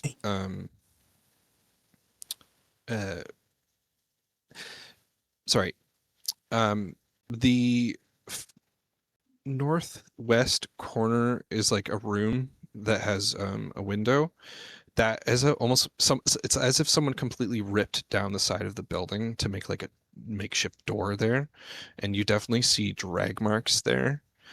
But you also notice there are signs of a struggle that lead upstairs. I'm gonna run upstairs. I might gesture to the others, like check. We should split, kind of thing. The minute you go up the stairs and you turn, you pivot on the stairs to go up the next side. At the very top of the stairs, like prone, like half the body leaning down the stairs and the other leaning on the landing with an arm outstretched, is a stoned Zaranova. My God, she's just stoned. Petrified. Yes, Andy made that joke last time. I know she did. I felt like I needed to do it just to. Yeah, since she's not here to do it. There is immense concern on her face, and she is looking at the a window that she would be able to see from this landing, like a hallway window, I'll say, which is open. Savara got taken. I'm gonna go to the window. Yeah. When you get to the window, you'll see that this was flung open as like really hard as the glass has been shattered from hitting the sides. But you do see blood on the sill, and you see scratch marks leading back in, as if someone was trying to fly out and had been pulled back in.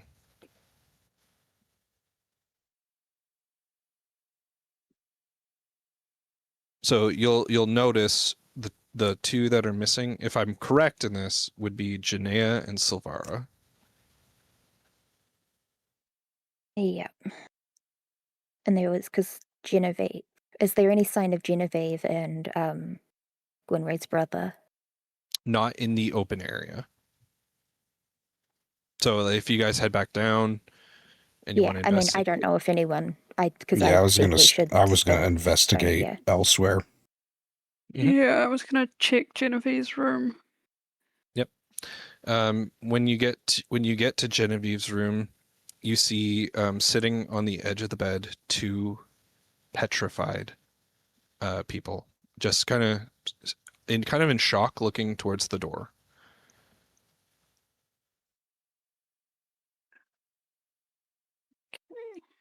Like we'll say Gwynry's brother is like more surprised, and then Genevieve looks like concerned, upset.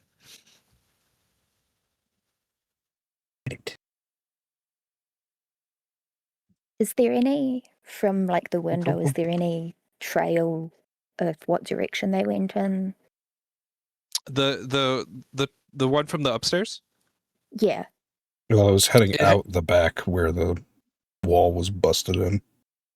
Yeah, I would say you'll definitely see signs of struggle and maybe even like boot drag marks from there. But yeah, the scratches go back inside, and you would assume it goes out that through that like destroyed wall section, because Alastros was pretty much out front taking on a miniature army. Yeah. All right, I'll head back downstairs and see what. We'll say Taruk took Alastros and kind of like puts him in a booth or something, or somewhere to keep him instead of just on the ground. Yeah, that's what Taruk will be doing. Taruk and Kree can kind of be tending to Alastros right now. I'm going to be investigating the exit hole, I guess. Yeah. It looks like some magic may have caused from the outside to blow up the bottom. Like you don't know if it's like a fireball or the catapult spell or something. Yeah. Or if it was just like, yeah. Sorry, Soup's being bad right now. It's okay. Yeah, you definitely get the vibes of some magic spell being the thing that kind of blew up the bottom here, and they just kind of tore through. Probably, if you had to guess, that Alastros heard this but couldn't do anything about it. Okay. Sorry. You're gonna see that it looks like he was protecting every entrance pretty much he could, as you see like bodies slumped over other windows along the outside. But obviously he couldn't get out and around the corner while it's still fending off these guys. All right. I think if we kind of are we kind of regrouping? Yeah, Berserk's gonna go grab damn it, what's his face? The guy who's passed out in front. Alastros? Alastros, Tarek already yeah. did that. Oh, Taruk did it. Taruk and Kree are taking care of Okay. Alastros.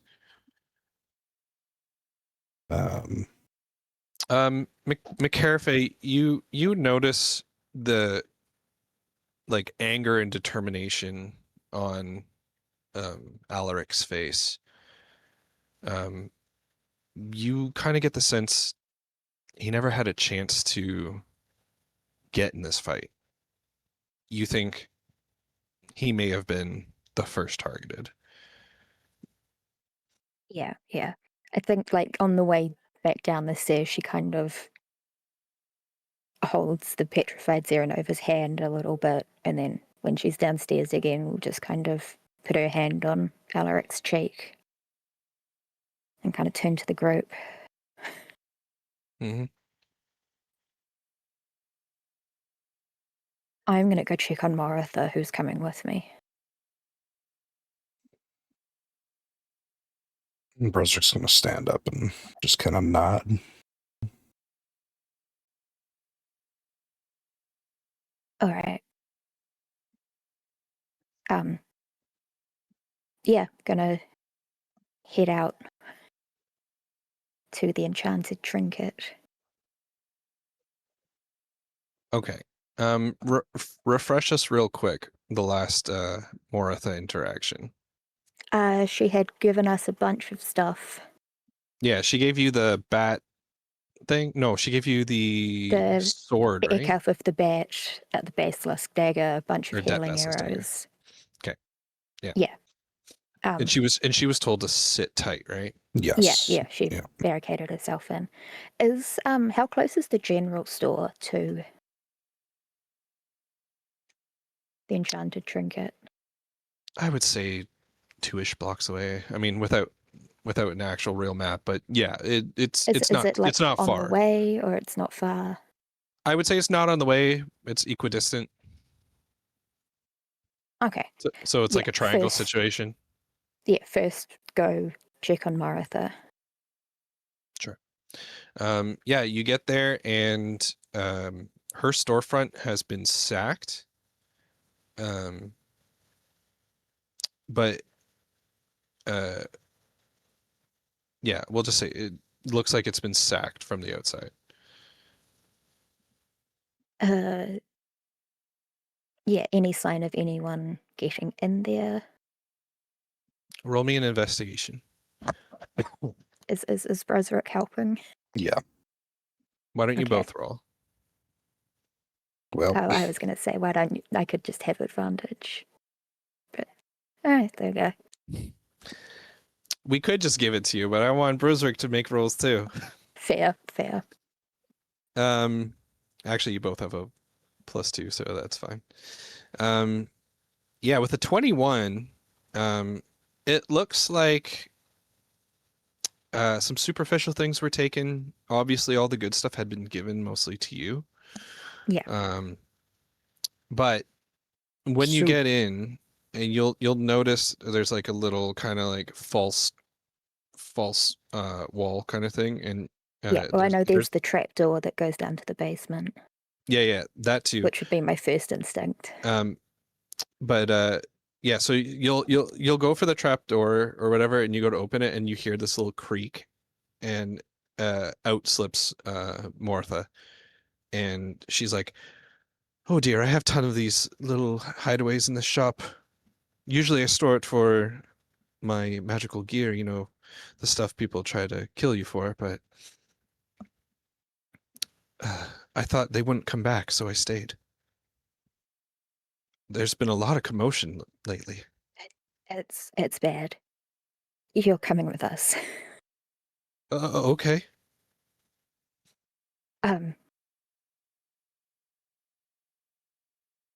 I want to go to the general store. Yeah, it's probably a Pandas? good call. Yes. Is it safe? I don't know, but I know I have it on good authority that she is a druid, and we could use an extra druid. Oh, okay. And yeah, she nods. She will grab a few crystals and bits and bobs, things she thinks she might need, puts them in like a bag. You wouldn't happen to have any way of getting rid of petrification, would you? She shakes her head. No, sorry. Why? Because most of the town is stone. I'll take your word for that. And she looks ready to go. Yeah, alright. So then head to the general store. When you head to the general store, there will be 2 guards outside the front. Like out, like either side of the door, like guarding it. I'll kind of walk up to them and be like, is everything alright? Who are you? Just some bard. Oh. Well, the shop's closed. Do you know if Pender is in? Who? The owner of the general store. No. No, you What? don't know, or no, she's not in? No, she's not here. It's none of your business. Do you mind if I just knock on the door?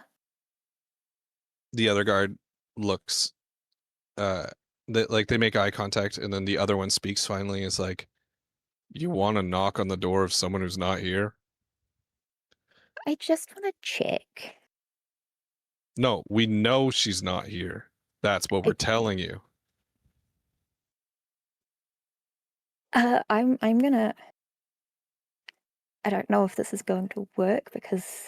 Mhm. Let me check the wording. How many spells do you have left?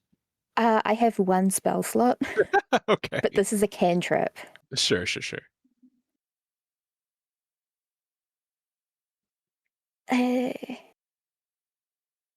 I'm going to just like point into the building Mhm. and just say, Pender, are you there? And cast message. You get no response. Okay. You can go now. Rosrick's going to walk up and just knock both of their heads together. Yep. Totally. Make a strength roll. The only way this fails is if you nat 1. Yeah. They clunk, they fall. He's going to push the door open and just kind of... Yeah. I was going to say she just steps over the body and pushes the door. Yeah, so inside you're going to find a lot of like actual general store stuff, like candles, rations, pythons, is that what they're called? You know, like yeah. For climbing. Just like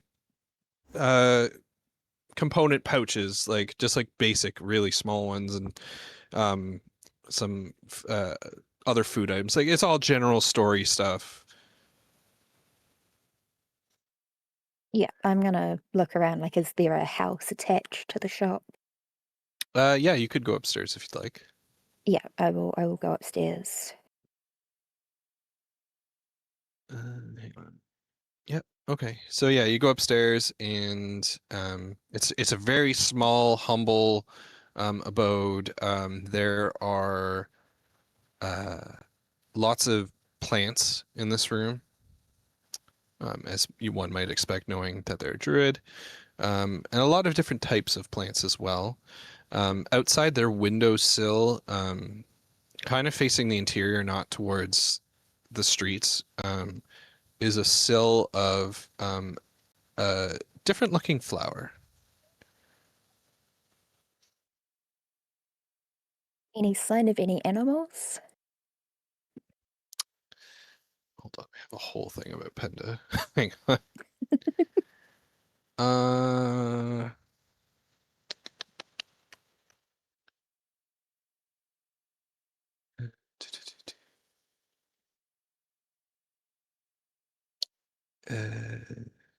Okay, no, that's what's on the shelves.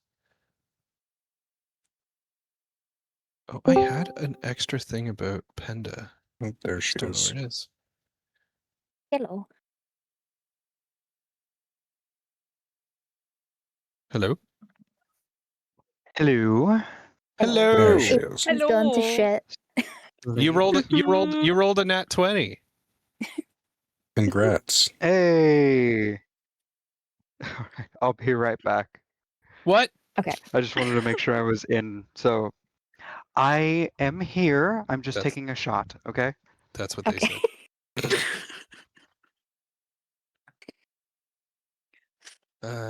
Okay, I swear I had some extra goodies about Penda, but if I can't find it in the next 20 seconds, we will make it up as we go, or try to recall what I had written down.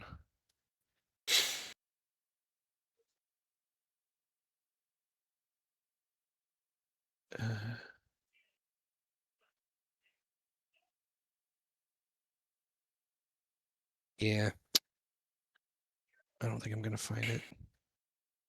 Boo.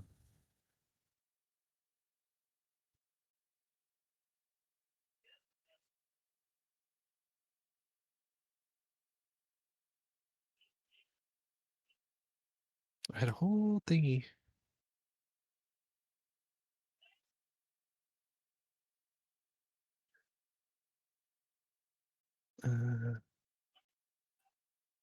Okay, never mind. Okay, yeah, so what are you looking for up here? Any sign of any people or animals?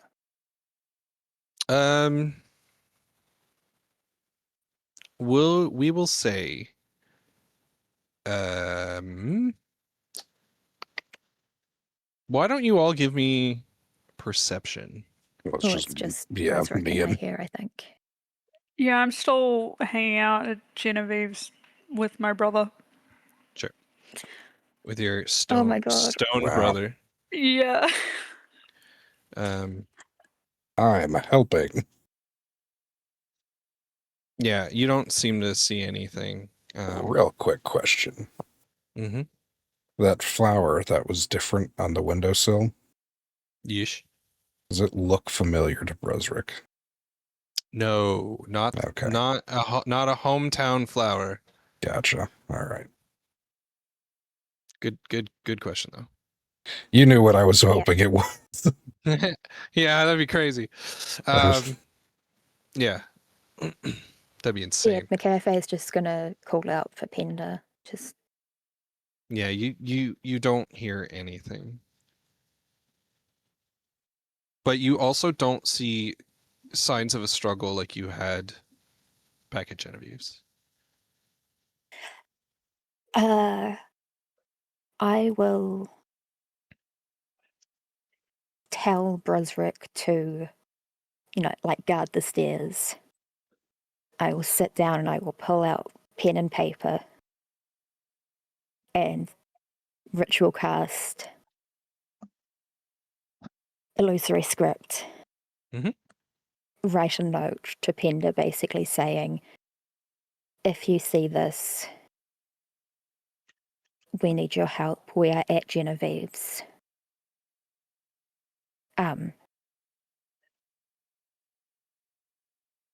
Yeah, just we want to help you, and we need your help. Look for, and I'll just write down the names of everyone I know was not petrified. Yeah. And I'll just kind of, like, is there a little bedside table? Yep. Or Yep. Yeah, I'll kind of like put it under a book so that it's like just peeking out. Sure. Or something. Something that she would notice is out of place, but not threatening. Yeah. Yeah, and then I will kind of signal to Bruzerick and Maratha and be like, hopefully she finds that. Well, yeah. And head back. I was gonna say probably best not to linger.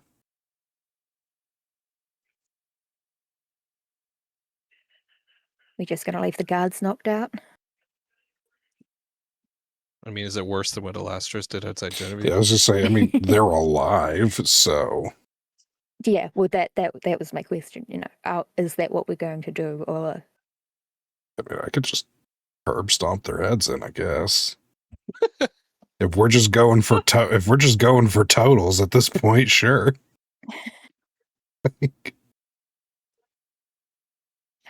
Yeah, McCarrick kind of gives you that look, like. Yeah. I'm just gonna keep walking. Before you go, both of you roll investigation. I feel bad that you both rolled sub 10 on perception. Yeah, 7 again. Okay. McCarrick, you will find a small little love note from what's his fucking name? You know what? You don't need a name. It's a little love note to Penda saying, meet me at the graveyard tonight, with like a heart. Oh, it's from Belric. Adorable. Belric.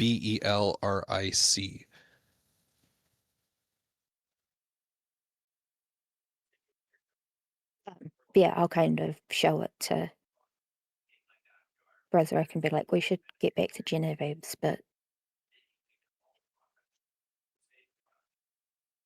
yeah, I want to go check this out. Yeah, that seems like a good call. As Bruzerick's just like preparing to snap these dudes' necks. At some point, the other group's going to meet up with you guys. Okay. Yeah.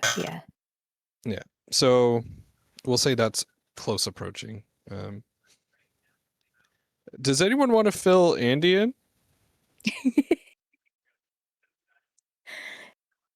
Yeah, so Yes, what did I roll a nat 20 on? Getting through a spirit wall. Say again. Sorry, my brother was talking. Getting through a spirit wall. Oh, fun. Yeah. Yeah, we were blocked in after the fight. And For figured all out of the 20 secrets minutes. Yeah. Yeah, that didn't keep you that long. Yeah, but because you guys did that, I kept Elastris alive, so there you go. There we go. He survived. Thanks to... Yep. So we're up to 161 total for guards killed now. Wait, is that including the 2 I'm about to murder? No, it's not. All right, 163. I just got to point out, the Blackthorn's armies are gone, pretty much. Good, so when I go knocking on their door... It'll just fall off the hinges because no one's there. I'm gonna just be like, all right, I know there's only 3 people in here. Come out and fight me. One comes out with a broom. I just cleaned the place. Push him into the moat. Yeah, we got back to Genevieve's. Elastros was out there looking very worse for wear. Shot him with a healing arrow. It's a pincushion. He Yeah, was yeah, literally a pincushion. and then finished off the rest of the guards, went inside. Alaric was petrified, as was Serenova, Genevieve, In Orinar. and Orina, and We Janaea should have and told them not to Silvara. trust any mysterious pastries. They weren't Well, we eating didn't them. know that. Well, and they weren't But- I eating know. them. They had them thrown at them.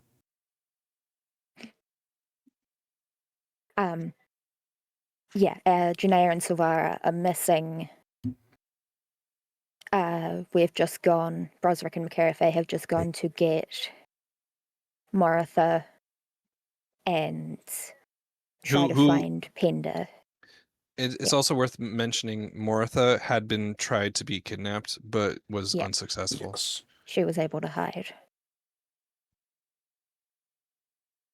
Hey. Yeah, so we're heading back to Genevieve's to regroup. Yeah, and the interior of Genevieve's is pretty roughed up. Yeah. It's still functional and as a place to sleep, but like you gotta plug That's that good. back entrance and the windows. Hmm. Oh yeah, there's a new back entrance because they busted through a wall into one of the Oh, rooms on the main floor.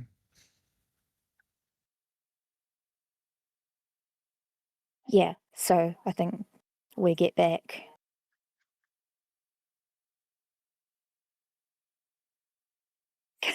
I guess show more of the petrified people. Yeah, she's just kind of in shock, and she keeps like touching Alaric, being like, "Oh, that's incredibly detailed." that is. You not know a you notice stretch. you notice Moritha also like like touching his muscles. So real.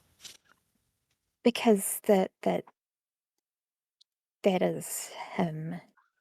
She It's she not a blushes. She statue. blushes. Yeah, she blushes. She's like, sorry.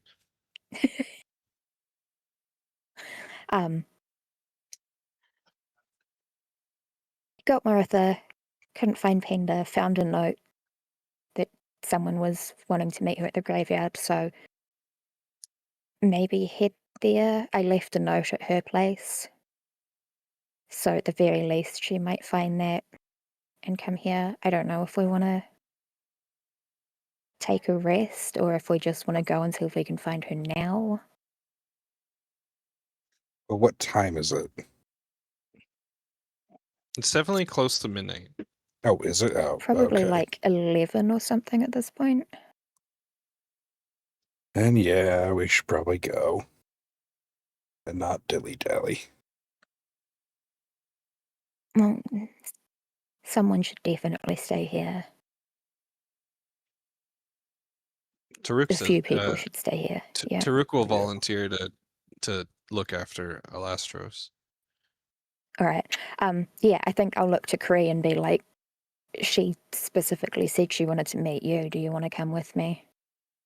Yes. All right. If I'm the one that she wants to see, then it would be. I would be remiss not to. Okay. I think Brosrick should stay here. I mean, I can, yeah.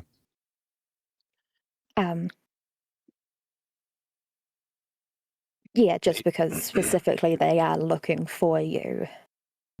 Valid. And if we Who's can avoid looking any for me? fights- They're all dead. What is left of the guards? All are looking four of for them you. are looking for me.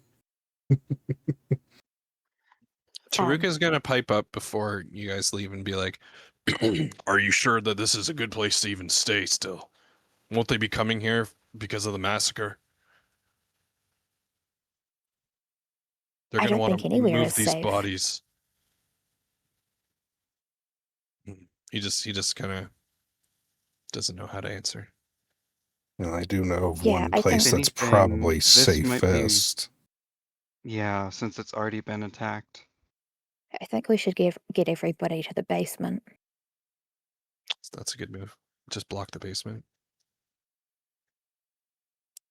You will know the code phrase. Oh my god, we haven't used this in like 2 months. I know. Hold on. Petrichor lavender. Petrichor Thank you. lavender. Thank you. Yeah. Thank you. Okay. Yeah, so Taruk nods and he carries Alastros down into the basement. Brezric will start moving the petrified people down there as well. And the Carafe just looks at you, just earnest worry, and just says, "Please be careful with them." Brezric's got 3 of them on one shoulder and like one tucked under another under the other arm. Like, I've got this.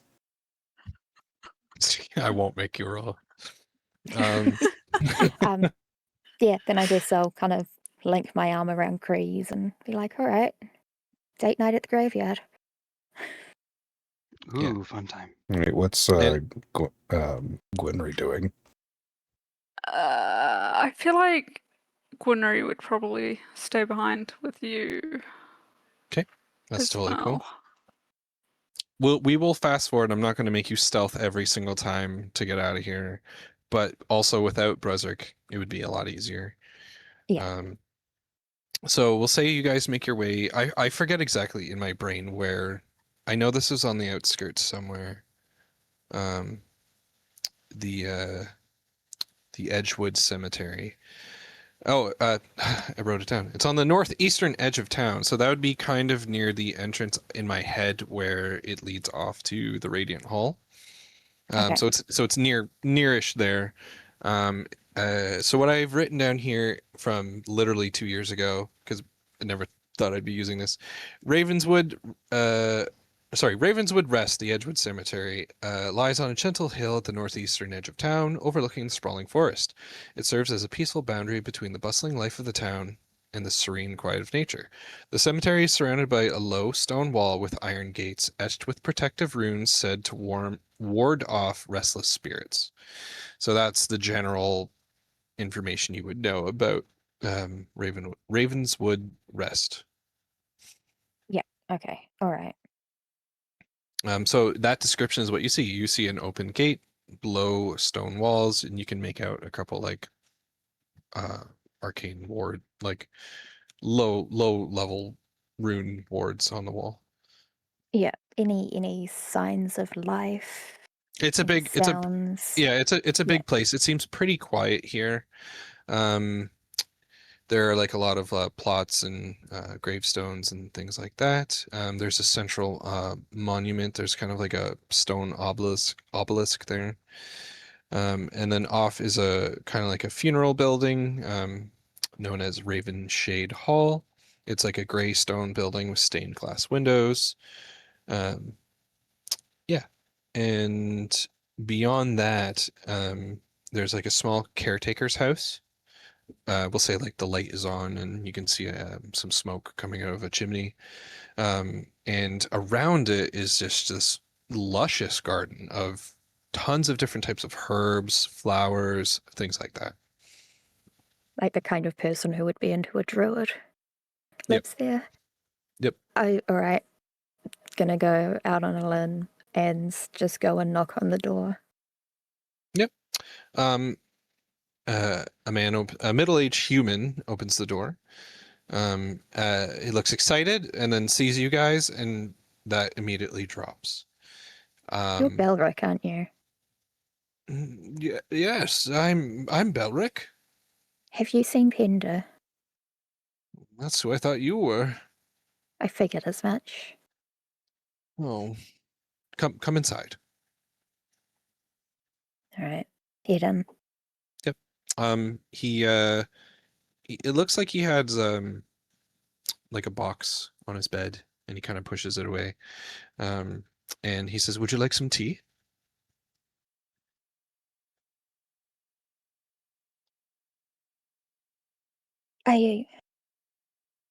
Not now. Oh, okay. Well, what brings you to me?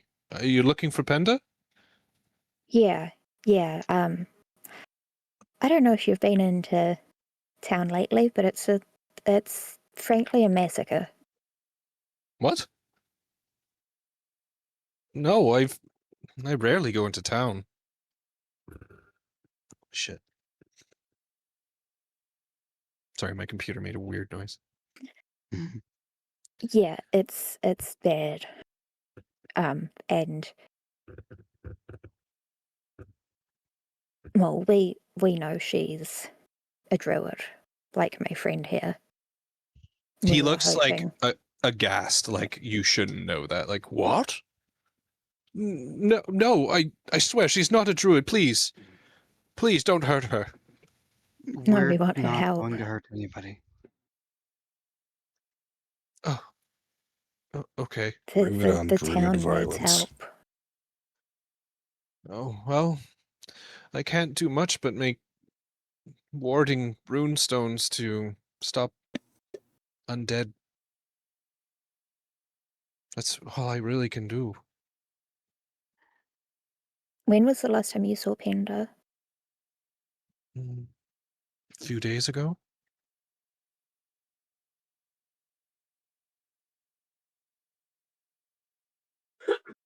Her place didn't look like there was any sign of a struggle in there, right? No. All right. I don't know if she's been taken like the others. I don't think so. No. No, not my Penda. He just looks really worried. If she shows up, He looks up. Wait, she could be out there? yeah, I mean, that's why we came here. We found your note when we were looking for her. Oh. Yeah, and he looks at the box and then looks down. Yeah. It was going to be a date night tonight. Quite the venue. It's very quiet here. I cultivate her favorite things. I'm sure she greatly appreciates that. It's just kind of a small smile.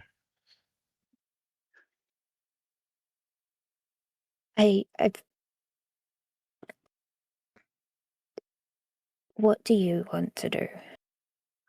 Are you asking that to him? Yeah. Would you feel safer staying here or coming with us into town? Well, whatever solace it is to you, but I haven't seen nary a guard here for weeks. I would stay here. If anything, you should stay with me. I could get you set up in the funeral building over here. There's actually a name for it, but I'm not looking at it. We'll come back to check on you tomorrow. The Ravenshade Hall. Oh, okay. If she shows up before we run into you again, I've left a note at her place telling us to meet us at Genevieve's, but if you see her before that, tell her we could use her help. Why? Well, yes, I will do that for you. And I'll just on a little bit of piece of paper kind of write down the petrichor lavender thing. And just the names of people she should look for. And just if you could pass that on to her if you see her. Will do. It was very nice meeting you, nice people. A pleasure to meet you as well. And your garden is truly beautiful. Oh, well, I would love for you to come back under better circumstances. I'll make a point of it. He puts a hand on Kree's shoulder and he looks sideways for a second and says, "You're a druid, yes?" Yes. He has like a real genuine big smile, nods. Good, very good. And as they're leaving, McCarthy's going to cast dancing lights and kind of make it look like fairy lights throughout the garden. Just Yeah, and like I said, he's a middle-aged man, but this makes him very happy. He just smiles, stands out in his garden, waves. Take care. Yeah, he's like, you too. All right, let's head back. Lead the way. Yep, we head back. Okay. Did Gwynry or Brozark want to do anything in the meanwhile? I mean, Brozark would have just been focusing on shoring up the holes in the wall with like tables and stuff and Yeah, no worries. barricading. Yeah, sort of, barricading the basement. Yep. And yeah, I'll also point out, you don't find any like anyone hiding or any guards or any more attacks in this meantime. Oh, thank We'll God! say- All three guards didn't attack us. We will say though, Alastros does come to, if you guys want to speak to him before Kree and McCarthy get back, or you can wait. It's up to you. It doesn't matter. No, I mean, who was his who shared gods with him? Me. That's right. I thought so. Yeah. I think I'm just gonna sit close by him. Yeah, when he awakes, he just eyes closed groans like, oh, and he opens one eye, sees you, and smiles and says, you know, having a sword through your chest for 2 minutes really takes a number on you. I can imagine. Yeah, I didn't even notice there were daggers sticking out of me. Thank your friend. Thank your friend for that one. I'm sure you'll be able to thank her yourself. Brozrick, are you still on the main floor? Yeah, I'd probably be keeping an eye out while doing stuff. Can you give me a perception with advantage? Ja. Okay, 15. 15 is good. When you say you're barricading the main floor windows that were smashed, right? Yeah. On the very last one, and this is one near maybe the front door, which now you have like a large rectangular table, maybe something that was part of the stage or something, covering it. You notice. Let's see. I want to make sure I get this right. Hang on a sec.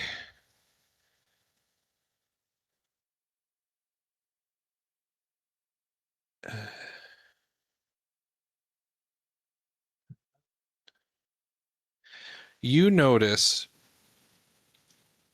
around and even sprouting through the bodies around here, small, dark red little flowers.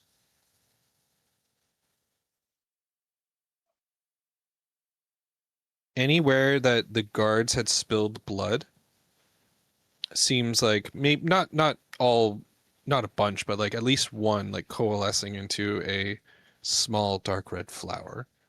Does And the you notice flower have thorns? it does not. Okay.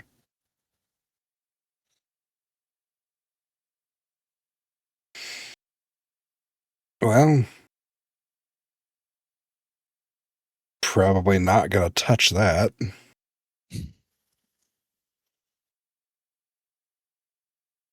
He might take a piece of wood Mhm.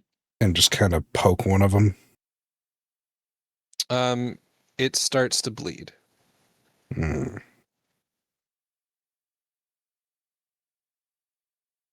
Bresrick's going to call for Gwynry. I will head upstairs. You probably wouldn't have seen these at first, but the minute Bresrick points these out to you, they're very small. Like the stem of the flower is probably only like, I don't know, the size of like your thumb. But the flower on top of it has long, very thin petals. Huh. Have you ever seen anything like that before? Never. And the fact I didn't ask you for a history roll means you never would.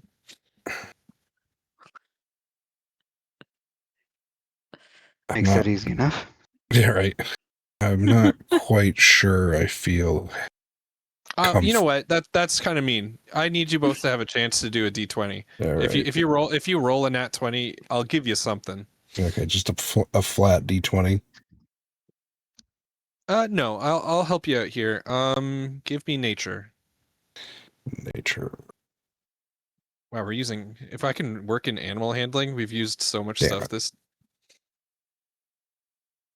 A 15 nature. Okay, it's not exactly what I was looking for, but I'll try to help you out a little bit. Gwynry, you're gonna remember tales, like an ancient tale of the fight your ancestors had with the dragon under the mountain. And something similar that you had recalled had happened with the blood of this dead dragon, causing things to change naturally. Now, you know this isn't the same, but it's a correlation that there's definitely something up and wrong, and you are reminded of you've been like told your whole life about I don't have it in front of me, but the dragon who Aravix. is that? Yeah. The that the dragon's like anger and emotions had kind of almost seeped into the mountain, and it was always kind of like a tale that they told the young dwarven kids to scare them, you know, like beware, the dragon might come back, things like that. So not that that's exactly the same of what's going on, but that's what it reminds you of. So there's something definitely going on. These are clearly not natural. You get a feeling that you definitely should not touch them, though. Okay. Taruk will come I'm up gonna- behind you too and be like, "What are you looking at?" Nothing good. I don't think we should go near them. Near what? I'm gonna point over at the flower. Yeah, he has to look like almost straight down. He's like, "Oh," and then he looks around. He's like, "There are a lot of those." And he points further down like the street where your guys are noticing like where there may have been like an uncleaned area of dry blood from a guard maybe a day before or whatever has formed a single flower. Lovely. I really don't like that. Mm-hmm. Bresrick's going to kind of look at all of them and just kind of.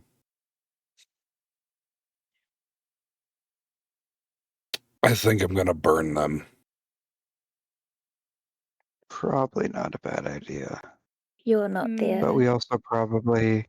Oh. You're not there. Yep.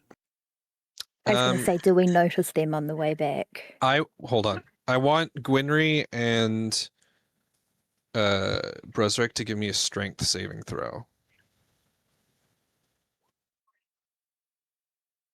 Okay. Bresrick, you notice Taruk go to kick a flower or stomp on it. I'm gonna leave this up to you. Rather, you can choose to move his foot, like he's about to stomp on it. Rather, you can kick his foot and you will step on it, or you can touch it together, or you can let him touch it. I'll just tackle him. No, those are your options. I can't use the long piece of wood I've been poking it with. Well, I Slide the am wood over the flower. right, just like throw it underneath. Well, I am a paladin. I'm gonna block it and touch it myself so he doesn't touch it. Okay. The first thing you see, you feel small. You are looking out through the eyes of someone who is not yourself. You are running towards Genevieve's. You feel scared. Your body, you're not in control of your body. You withdraw your sword and charge at an Alastros with at least 2 or 3 daggers in his body. He's not looking at you. You think you got him. You feel that I'm going to get him. I'm going to do it. And without looking, a sword goes like over his shoulder, kind of like straight into your eye, and you snap out of it.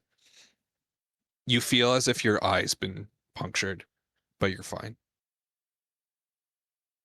I'm gonna guess the suddenness of it would probably make Bruzzard like scream. Oh yeah, Pain. you feel like your eye has been impaled by Alastros. And it hurt. Like he doesn't fuck around. Like just like as if you were to take someone out in anger, like you know what that feels like now. Yeah, Bruzzard will be kind of clutching his eye or his face and just like screaming. Yeah, and Taruk just goes, what, and he's like goes to grab his weapon. Bruzzard will just be like yelling, just like stay away from them. Gwynry, you hear this. If you want to, you and Alastros want to step out. I know Alastros was out there with. Well, I was already sorry. with him. Yeah. So I feel like I would be like, I feel like,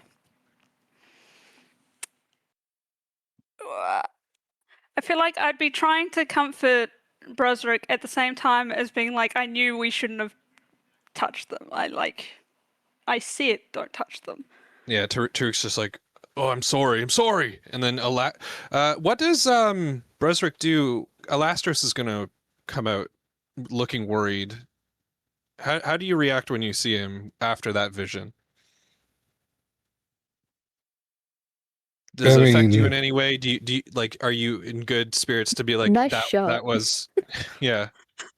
How do you react to that? I mean, I'm probably not really caring that it was him. Okay. Just the suddenness of the pain and the absolute awfulness of the vision would just kind of be like have him a little bit shaken, because you know, not every day you get to die out of nowhere. Mm-hmm. All right, and with this, we can Cree and McCarafe are definitely starting to notice these little sproutlings. Exactly, stem about the size of your thumb. Yep. Long, thin, dark red petals. I will cast Detect Magic.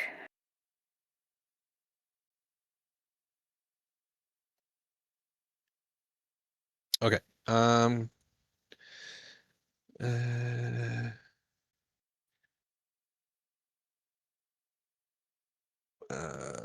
What do I give you on Detect Magic? I don't remember. Like, I'm willing to give you everything. I just want to know what I'm supposed to give you. That one.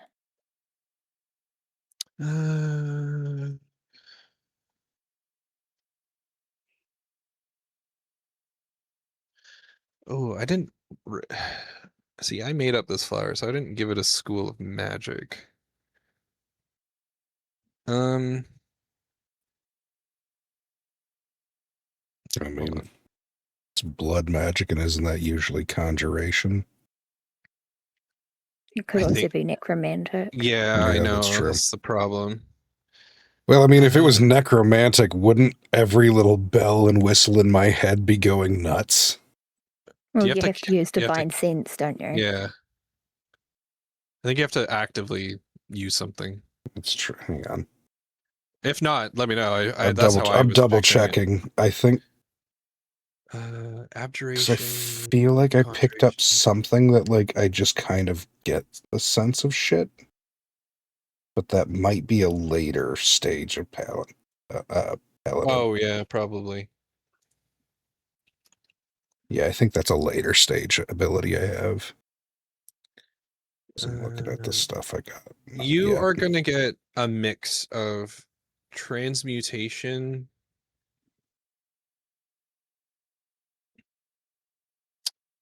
conjuration.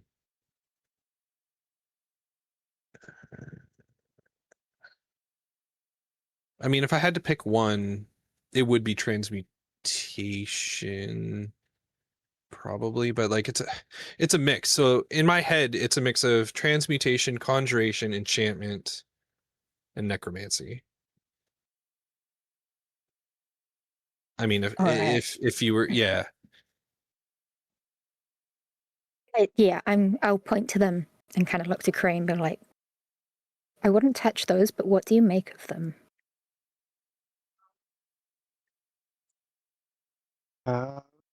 Be the best for me to roll there. roll a nature.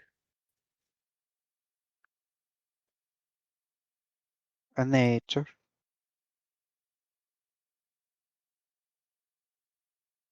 Because all in all, they do look like they're actual flowers, but like clearly they're not supposed to be here. You can't Realized nature recall. was such a poor. Oof. Yeah, you can't quite recall. If anything, you are kind of intuitively interested on what happens if you touch it. I honestly don't remember if I've seen flowers like these before.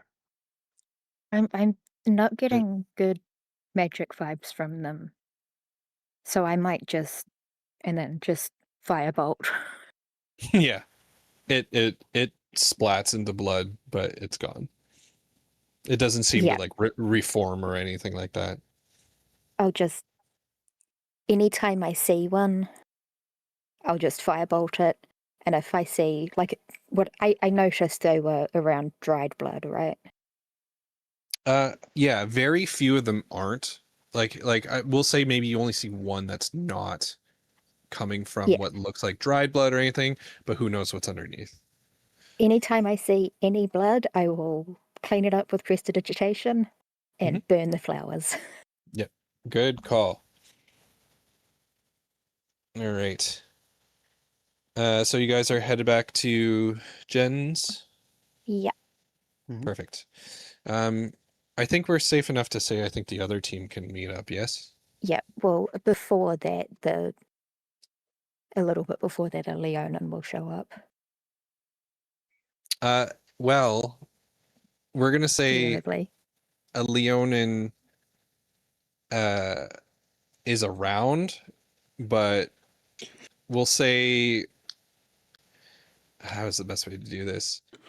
Someone is definitely not willing to head towards Genevieve's because there's a lot of dead bodies around. So you're not going to see a Leonin. But I will definitely let you guys do kind of like a perception check. Yep. I'm going to look for, I'd say 14 or higher. What are we rolling? Perception. All of us are just those two. Sorry, you've been everyone's been kind of cutting in and out for me. So Sorry. I'm going to use the air cuff of the vampire bat.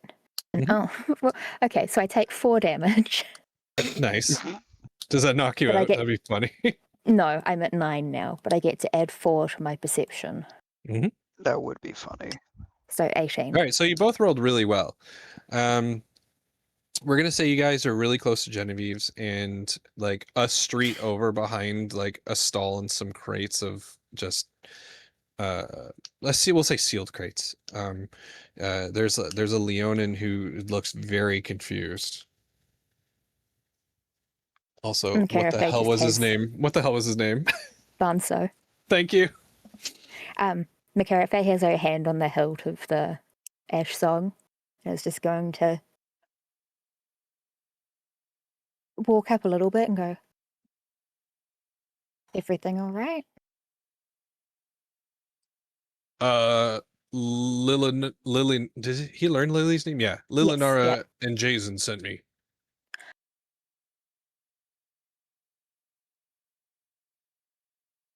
Did she tell you to meet at Genevieve's? Yeah. Are you Genevieve? No, but I am a friend of Lily. Eris, Illyra, Grindel. I'm just writing these down. Did we tell him of the way to make sure that he's in safe quarters? The thing is, I'm pretty sure I know Jason would probably forget right away. Would Lily also I forget? don't think Lily would have remembered.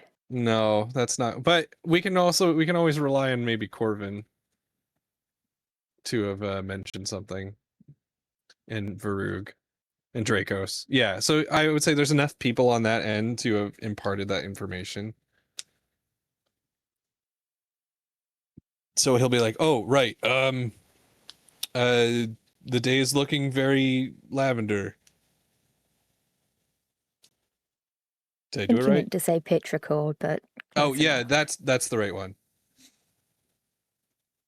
I don't think I've ever heard that word before.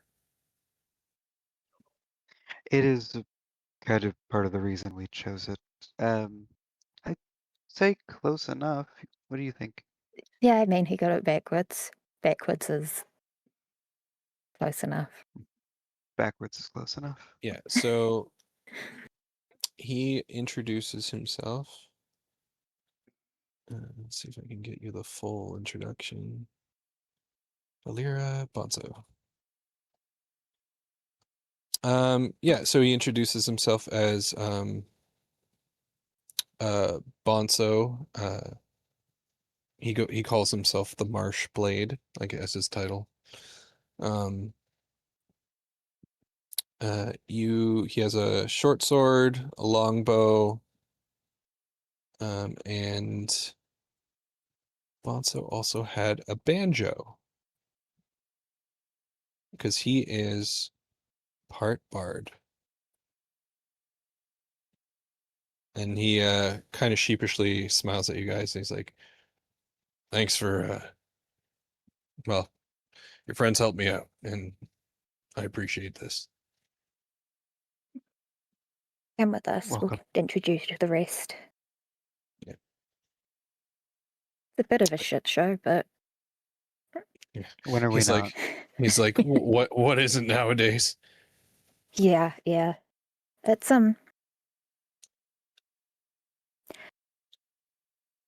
yeah, it's bad. He looks down. He's like, "What's that?" And I'm gonna need a dex saving throw from both of you.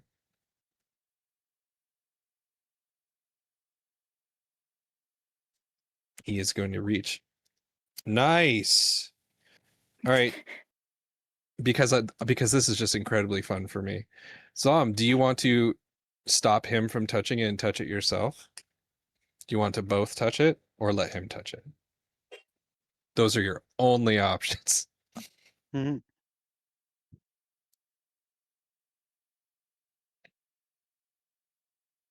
Yeah, I mean, I think Makarafe would try to stop him from touching it.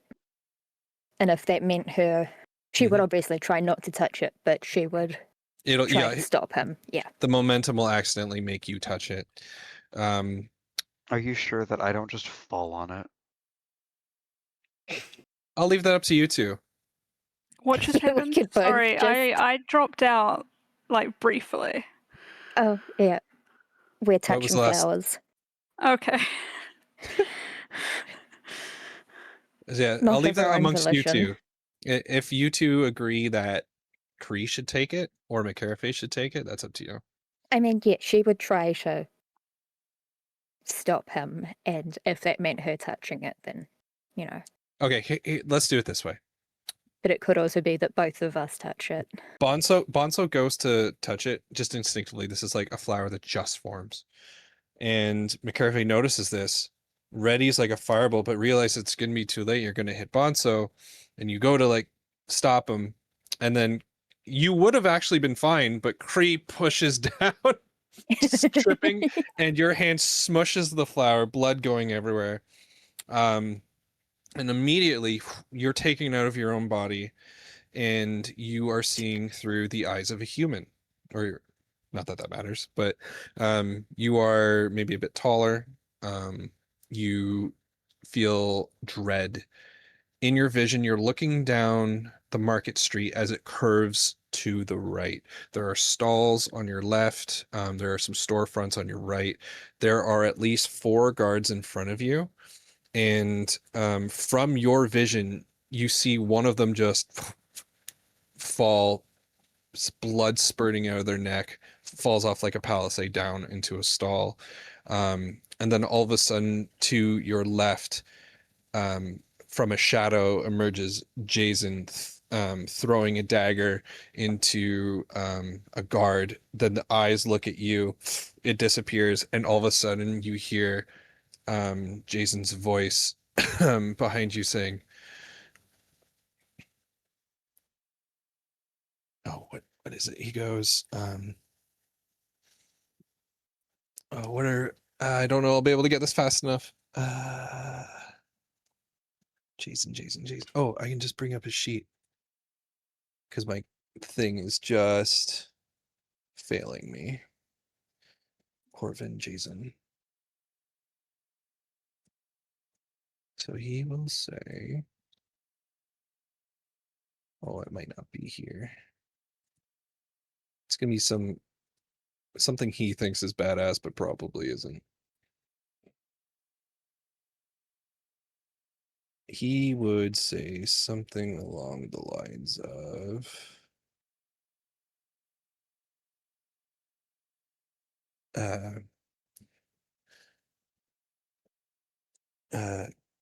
"Gods will fall. I am the arbiter." And you feel your neck completely slice as your vision goes from the street to the sky, and then you're back in your own body. You feel like your neck has just been sliced, but it's perfectly fine. Yeah, but then just clutching her throat and just kind of like, oh, what the fuck? Yeah, I didn't like that.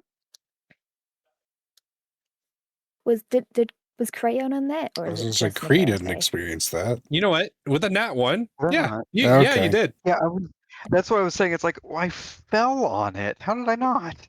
Yeah, you both witnessed that same person's death. I'd say I get hit double because of it. Definitely don't touch those. Oh, I don't like that. Yeah. And she's just like clutching at her throat, just making sure that it is okay because it felt real. And then just 3 firebolts at the ground, just in case. Yeah, there's no blood left. It's just scorch. Bad. And I will say, sorry, I'm kind of half paying attention, half backing. Okay, what do you do? Yeah, I'll look at Barnes and be like, don't touch those. Yeah, clearly. Let's go. Yeah, he just trudges with you into to Genevieve's. Okay. Still firebolting. any Yeah. flowers I see. There's a lot outside Genevieve's. Yeah, well, I mean, Brezric will be literally like looking for something to dump on them to light it all on fire. Yeah, Oh yeah. you just see firebolts in the distance. Yeah, I used Just to see little like bits of blue flame as Macarafe approaches. Yep. Yeah, you guys make it there. Nothing crazy happens.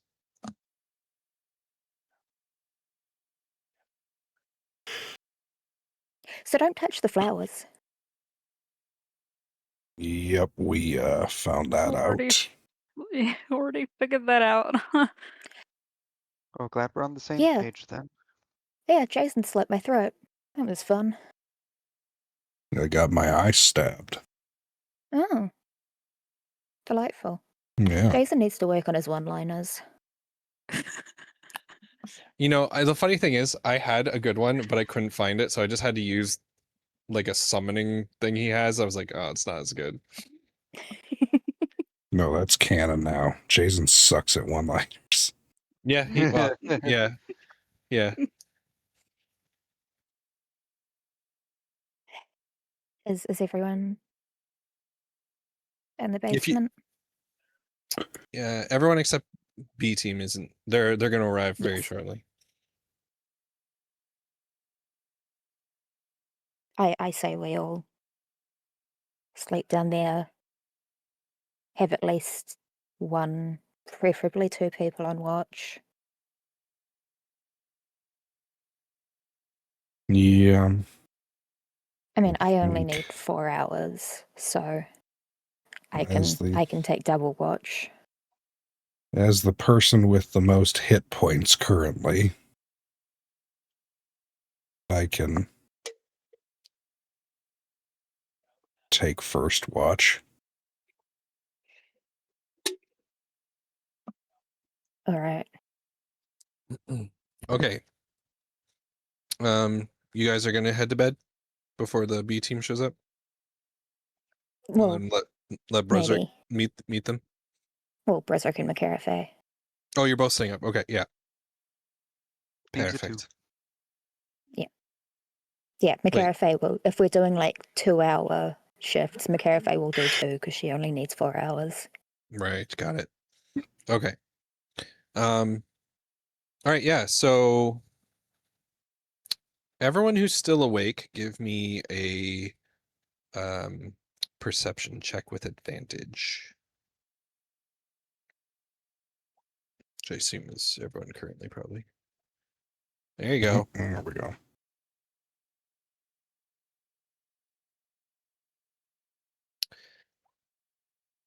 Yeah, 24 is going to be perfectly fine. Now you said everyone who's still awake. Yeah. Is that is just those two, or is this all right before we all go to sleep? Once you guys make the decision to do sleep shifts and things like that, whoever didn't go to sleep right now, I need to make a perception check. Okay, that's what I thought, but just in case. All good. Nope, my bad. It's fine. You already have a net 20 on here. Okay, so people who are looking out the window, you're gonna see the B team kind of like making their way, but you're gonna notice kind of like a red haze, maybe like 4 or 5 feet above, like almost following them, but like above them. You're noticing some of the little flowers are attached to, they're just coming out of the wall, like they're magically just growing from blood. And they're kind of just like very, very very small, just like little like sprays of like puffs that are like coalescing into this dark crimson, like almost fog that seems to be kind of following the B team as they're heading back.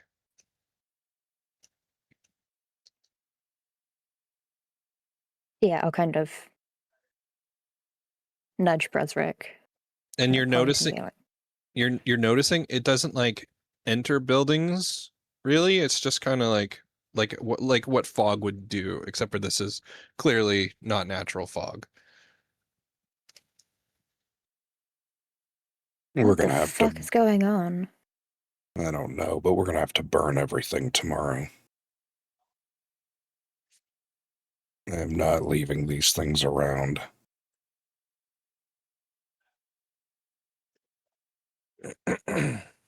Yeah, I'll kind of go to the door, open it, and kind of stand at the door and kind of motion for them. I'm gonna use my divine sense. And do I get any kind of vibe off of the cloud? It's not sentient. If that's what you're kind of going for. Well, I meant like, is it like also necromancy of some kind, or is it just something else that the flowers are doing? I would say you get similarly to how Zom got her detect magic. You're getting hints of, but nothing definitive. Okay. Like there's definitely something necromantic about it, but there's much more to it. Okay.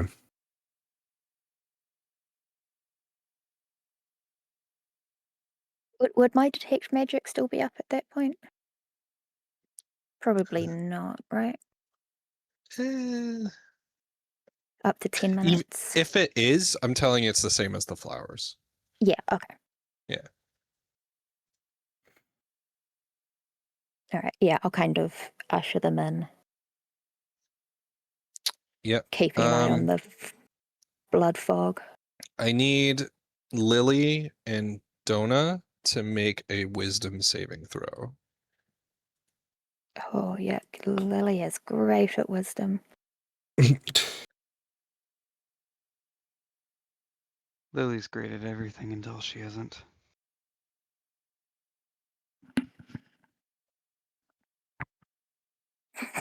Just great rolls.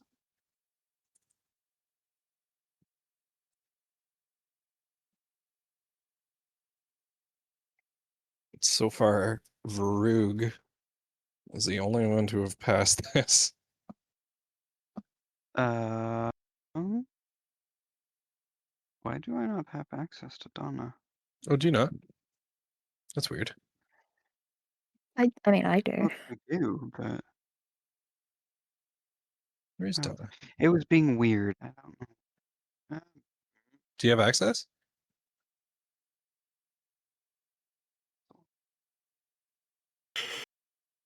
What the hell? It put me in the character mancer. Yeah, Oh, what the there hell? it is. There you go. I do. Okay.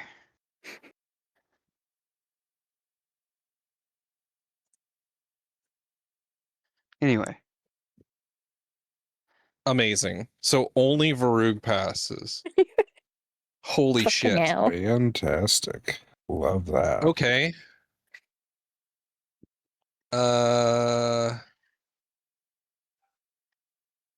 For Donna and Lily, you have an uncontrollable sense of paranoia and suspicion of everyone. Love that. It will last 10 minutes. Even better. Play with that as you will. So yeah. Donna is going to find a dark corner.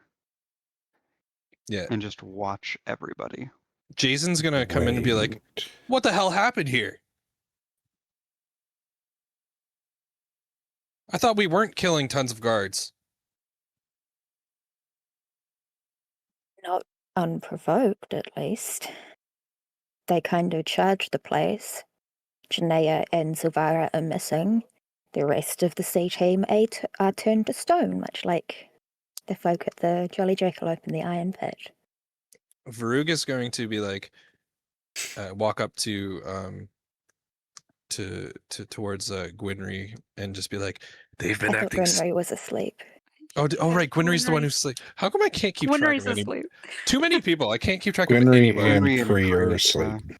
All right. So going up to Brisric, Varug's gonna like tug down so he can like whisper in Brisric's ear.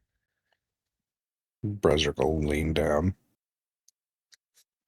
They've been acting weird for the last, I don't know, 5 minutes or so. Mumbling to themselves. Something's not right. Yeah, there's some kind of demon flowers out there. Corvin is gonna look around. He said, "What did you say happened to Janaea? Where's Janaea? He's missing. What do you mean she's missing?"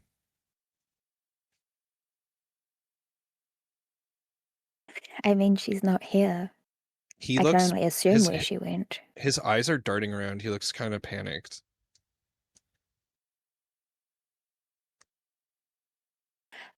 Does Bresric see that? I don't know he if said it's it out going loud. to do anything, but McCarthy is going to start playing on her lyre and try to do a counter charm. Sure, yeah, you can go ahead and play counter charm. I think what's going to help snap at least Corvin into is he's going to see the statue of, or no, where you moved Alaric, right? They're all in the basement. Yeah. Okay, yeah. So he won't. Okay, so he won't see that yet. He'll probably just like kind of like start pacing behind the bar. The music is definitely helping, but it's not curing it.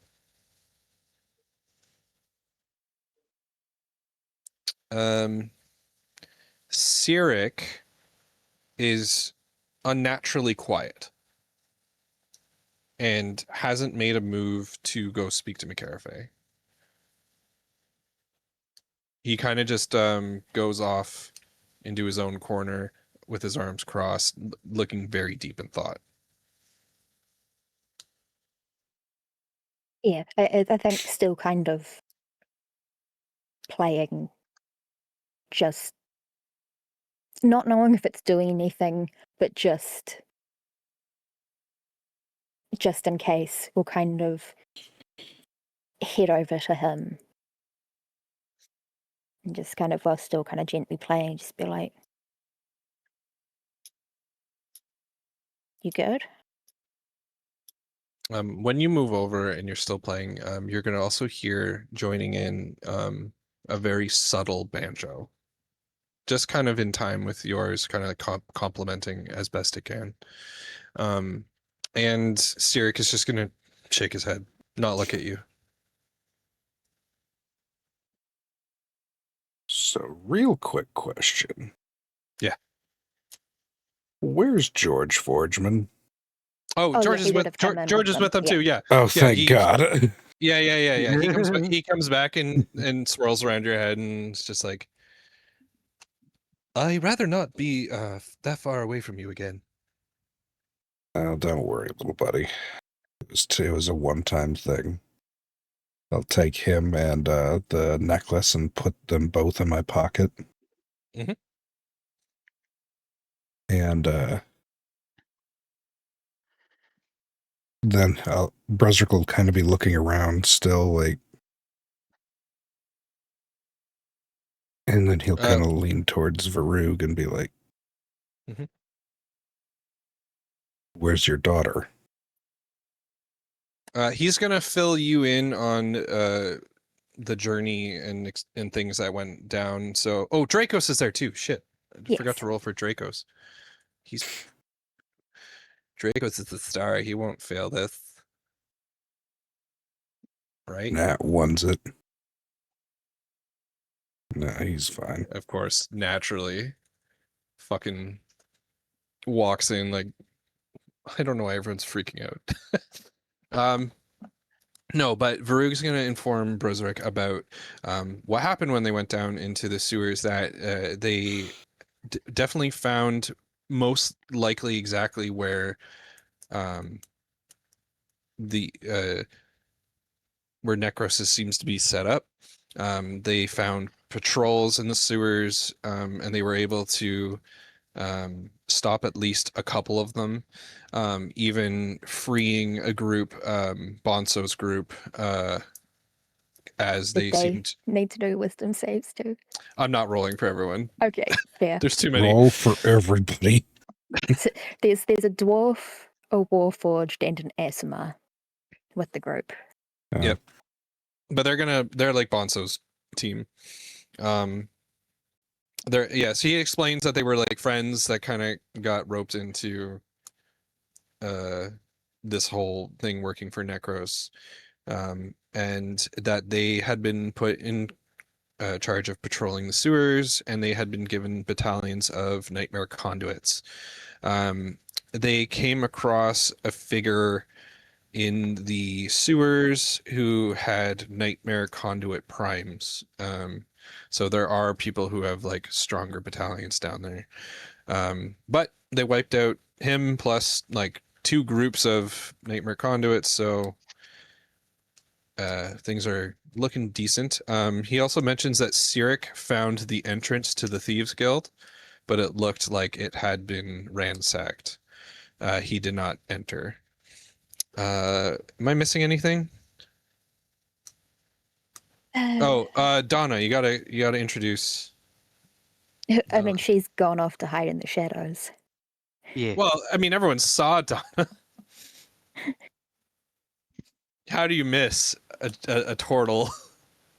There's just a shell in the corner. Mm-hmm. So Varug will explain Donna's situation. That Donna is a monk, correct? Correct. Yeah. So Donna is a monk, a cartographer monk that they met, and was extremely helpful and seems to be willing to help out the cause. I think that's the gist. She'll give a light bow. We can definitely say, Suspiciously. yeah, we can say that 5 minutes passes and the air around everyone kind of clears and people shake their heads like, what the hell? That was weird.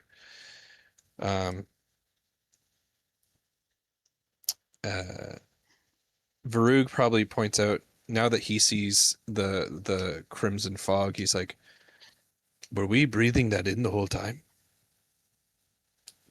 I would No. presume so. I don't like this at all. Is the fog still around?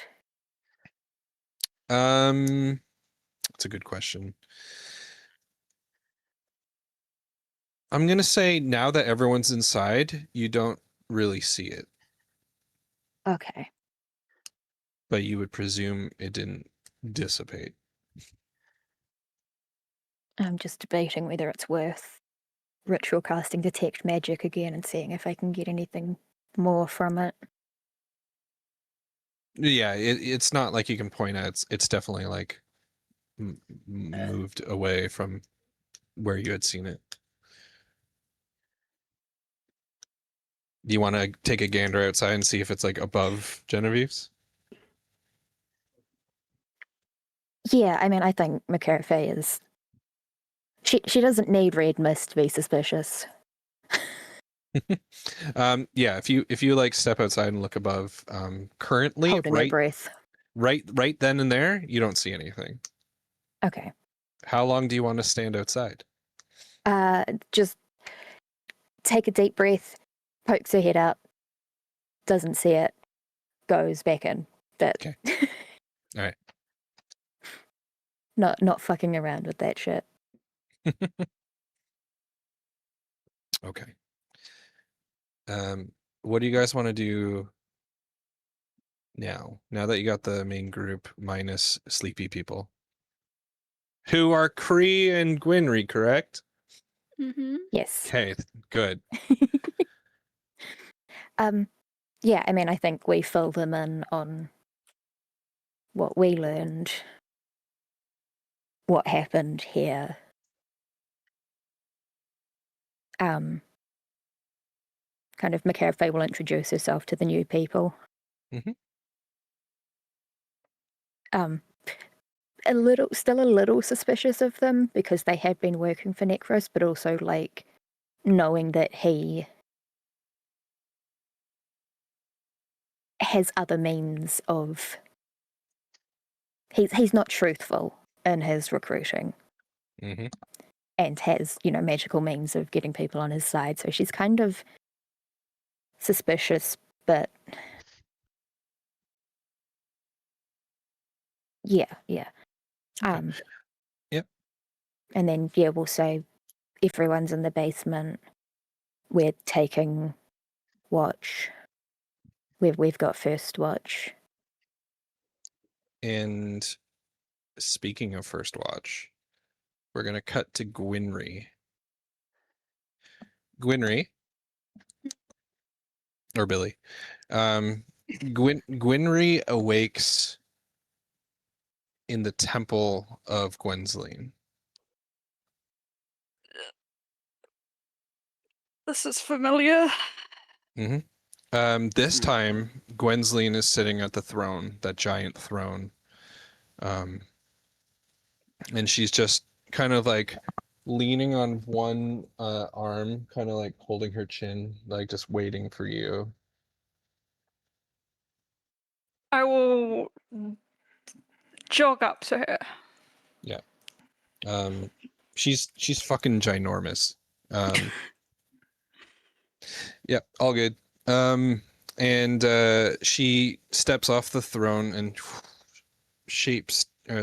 gets down to maybe like 7 feet tall instead of being like 20 feet tall.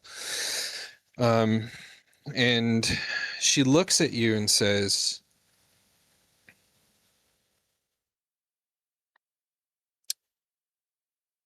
I think we need to take this to the next level. And she starts walking around you slowly.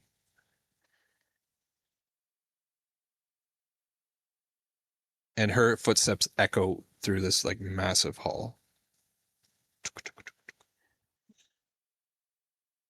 Okay. I have a gift for you.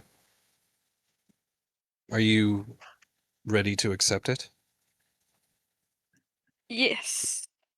She finishes her circle walk directly in front of you, steps up to you, and she takes each of your arms in her massive hands, and she grips your bracers. Her hands glow, and your bracers begin to change.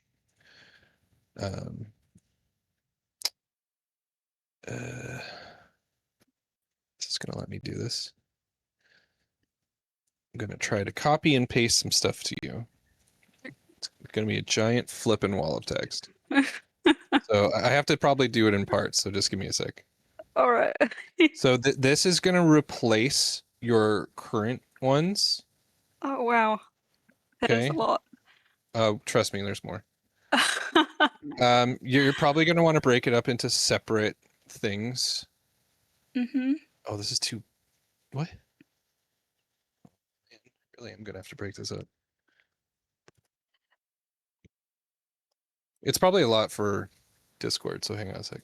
Yeah, Discord probably isn't a fan. Discord's like, why are you trying to send a fucking novel? Don't try to read it all yet. No, okay. I have one more thing to add.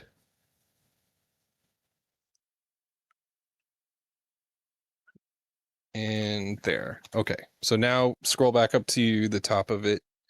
Yep. These are Gwensleen's phase breakers.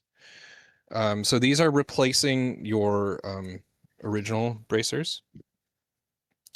So now you're getting, I think before your shift was, when you shifted, you got a +1 bonus to your armor class. This is a permanent +1 bonus to your armor class, even when you're not shifted. You now have advantage on perception checks that rely on hearing and smell. Your strength score, whatever the original one was, Compare that to what the strength score increases by this one. I think you said you were at 20, right? Yes, yeah. And were the original bracers giving you +2? Da, da, da, da, da. I think they were. Check. Yeah, it was a +2. So now it's a +3, but your maximum has increased to 24. So you should be at 21 strength. Okay. Your dex goes up by 1, and your maximum limit has gone up to 22. Now, I forget what your original walking speed from the bracers are. I think it was 10. That's gone up to 15. You still have your advantage on athletics and strength saving throws. Your clothing, all of your clothing and armor will magically grow and shrink to fit your current form, including when you transform. You have a new ability called Apex Landing. You take half damage from falling at all times. You're allowed to roll a 1d20, and on a 20, you will take no damage. And as this is a special version of lycanthropy, you are not allowed to infect others with it. That is something only Gwensleen can do. Now that you are a werewolf, you have resistance to bludgeoning, piercing, and slashing from non-magical attacks that are not silvered. And your claws are counted as magical items. You still have your Portal Fang ability. You still have your enlarged form, but double check because I may have upgraded them a little bit. Yeah. So you might do a little more damage here and there. You have a new ability called Lunar Burst. So once per short rest, when you score a critical hit or reduce a creature to 0 hit points, you can release some energy. And I think before it only did one thing. Now you get to choose between 3 things. So you get to choose rather each creature is pushed 10 feet and they take damage. That's your original one. Or your new one is you can get 1d10 temporary hit points, or you can try to do a temporal surge where you get to roll a d20, and on a 20 you gain all expended uses of action surge. So it's a gamble. So that's a gamble. Yeah. Okay. Trying to speed through this. Instant shift. So it's a free action to transform into hybrid or full wolf, like the full werewolf. Once per combat, you can, when you take force or psychic damage, you can use your reaction to half that. Oh, here's your big thing, and this is going to perk the ears of everyone else. Time step. While you're in your werewolf form, you can expend an action to pull yourself and one willing creature you touch into time step. Before, you could only bring yourself. Now you can bring an enemy or an ally. If you bring an enemy, you both get a new turn inside the time step. You can only target each other, and the hostile creature will always act first. While you're in the time step, your shove action can be used as a bonus action and push the target 15 feet. If the creature you brought with you is willing, like an ally, they immediately take 1 extra turn out of initiative order. During this turn, they can only use their movement and speak with you. They cannot take other actions, bonus actions, or reactions. Okay? Okay. So that's an upgrade to your time step. Yeah. And then finally, your last legendary feature is called the Goddess's Paradox. When you, Gwynry, are reduced to 0 hit points or killed outright, you can use your reaction to trigger a temporal rewind. You will instantly teleport to the space you occupied at the start of your previous turn. Your hit point total and status effects are reset to exactly what they were at the start of that turn. If that space is occupied or unavailable, you'll appear at the next whatever is available, including up in the air. So, which you could fall, but now you have an anti-fall thing, so that's cool.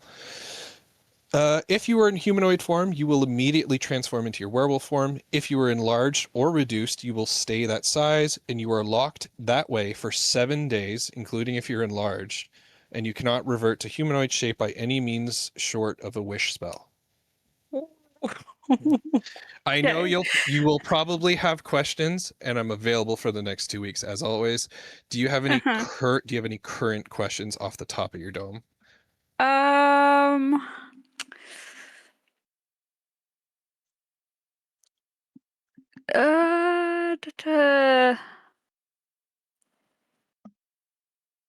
So with the like the hybrid, is that Hybrid is kind of like what your old ethereal form kind of was, what except my for previous one was? yeah. But so like you can do that for kind of looks, but like mechanically you can go full werewolf now. Okay. Yeah. It's more of a visual thing if you want to like kind of intimidate someone and be like, I'm only going half wolf. Yeah. Yeah. Okay. I can't think of anything else right now because I'm still like Yeah, it's a lot. reading through. It's a lot. Yeah. Definitely parse it in your character sheet in portions. Yeah. And not one big block of text. Yeah. But yeah, so yeah, Gwynry, you feel this surge of energy and power flow through you, and Gwensleen looks at you very sternly, and she says, "Don't squander it." Thank you. And then she's going to turn around, walk towards the throne. She's going to lean on the opposite arm, put her chin on her fist, look up at like one of the large windows and says, "Is he okay?" He's doing fine. She sighs. She drops the demeanor for a second. That boy. We came just in time. I know. That was a interesting trick they played. Who knew trying to convince the wall you didn't want to go through it was the way through? Yeah.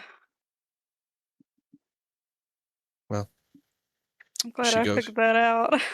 Yeah, she turns to look at you, gives a little half smile and says, "Use that power well. You're going to need it. Something is wrong where you are." Yeah, no shit. Yeah. I'm nodding. Can you At roll this point. can you roll an insight for me? Okay. Oh, that's bad. Oh my goodness. Yeah, that's so low. I just can't give you anything. There's clearly something she wants to say, but you feel now's not the time to ask. Right. And with that, she's gonna say, "All right, his turn." And you're probably woken up for the next shift. But before that, we're gonna shift over to Cree. Cree. Mm-hmm. Let me start copying and pasting things. But you arrive, and there is. What was the race of that thing? Was it a little orc? Was it a little orc baby? The child, yeah. It's an Yeah. orc. Yeah. So there's an orc teenager, kind of just playing. He has like a scimitar, and he's kind of hacking away at a straw dummy. You're in an interior courtyard, probably of Callista's castle, and you appear right there.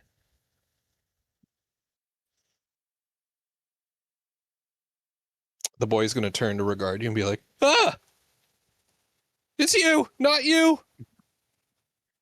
Anyone but you!" I'm sorry, is everything okay? Every time you're around, weird shit happens. Specifically to me. Yeah. Sorry about that. I swear that it's not my fault.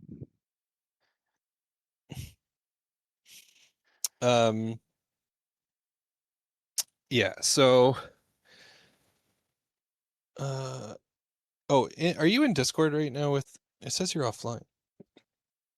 I'm Are you in. Okay, It always says she's offline. got it. All right. Yeah. Oh, are you kidding me? My first thing I was going to send is too long. Oh, that's annoying. All right. Very similarly, Callista is going to just literally rise out of the earth. And she is going to whistle, and almost like coalescing out of nowhere, Derek appears. Derek. And he's like, "Whoa! That's some crazy shit." And he's Well, like, I mean, she is a goddess. "Yeah, I guess. What are we doing here?" And Callista's just gonna directly walk straight to Kree and say, "May I see the trident?" I hold it out for her. Yeah, she picks it up and she holds it close to her chest, and she puts her head, closes her eyes against the tongs, and she almost purrs for a second and is like, "Ah, you are in good hands, aren't you?" And the staff completely becomes golden for a moment, and it goes back to the way it was before, and she hands it back to you.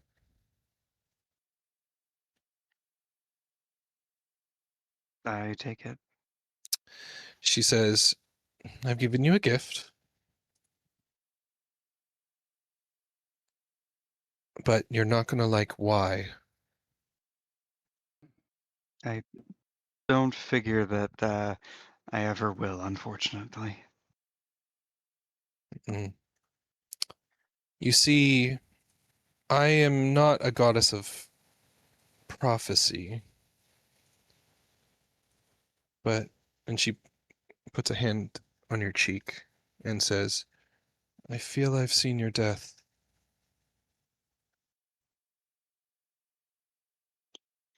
Well, let's try to avoid that as long as we can.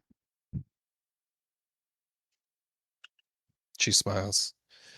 "Yes." What good of a champion am I if I'm dead? She laughs and she's like, "True, true, true. What is that little spell you use? You know, the one that makes your weapon all green. It's very Zeolu of you." The spell I use to make my Flame blade? Mm-hmm. Mm-hmm. weapon.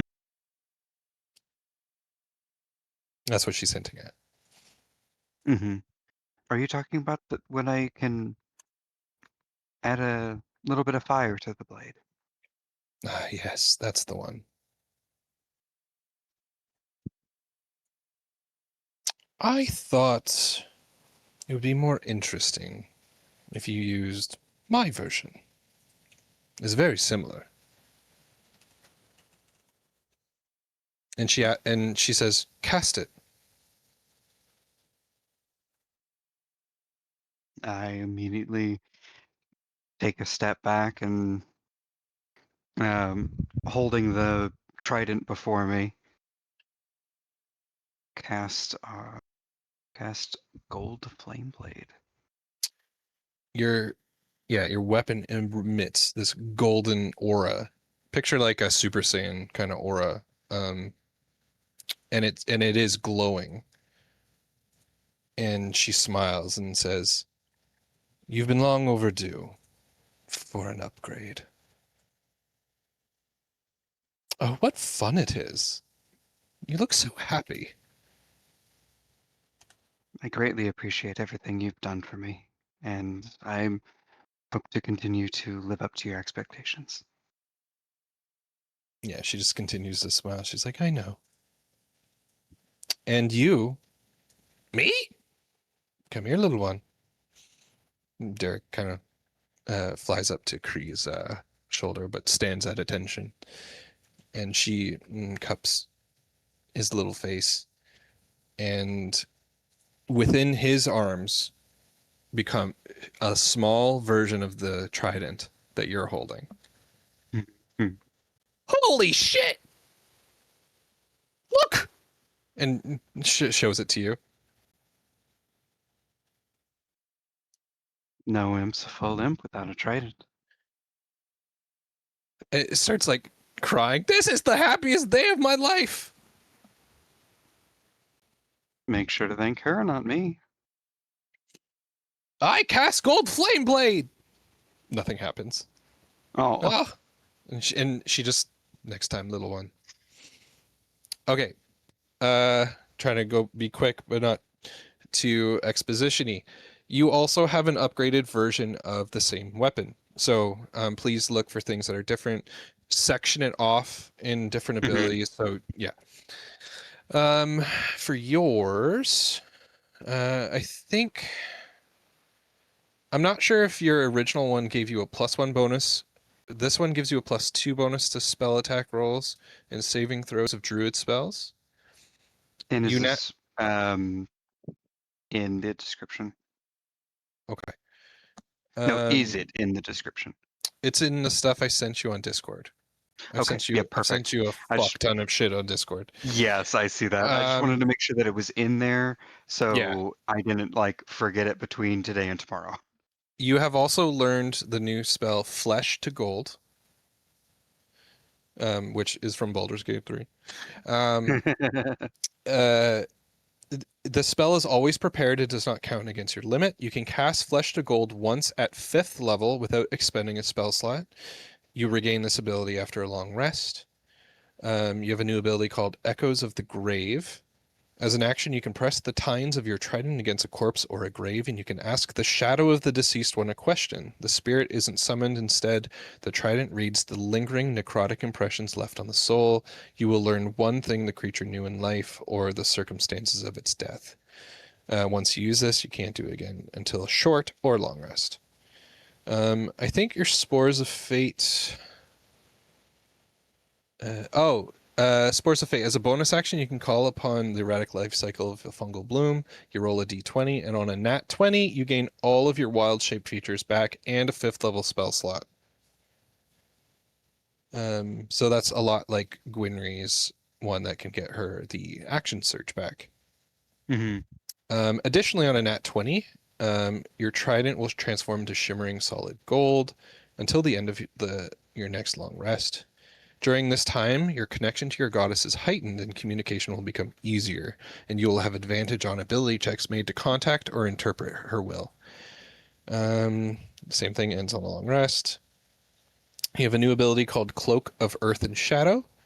Now this is specific that while you're holding the trident, you can use a bonus action to give yourself a mantle of churned soil and shifting shadow for 1 minute. While it's active, you gain the following benefits. You get a +1 to your AC. You get a burrowing speed of 40 feet. And yes, this is a bird who can fly into the ground and burrow. Hell yeah.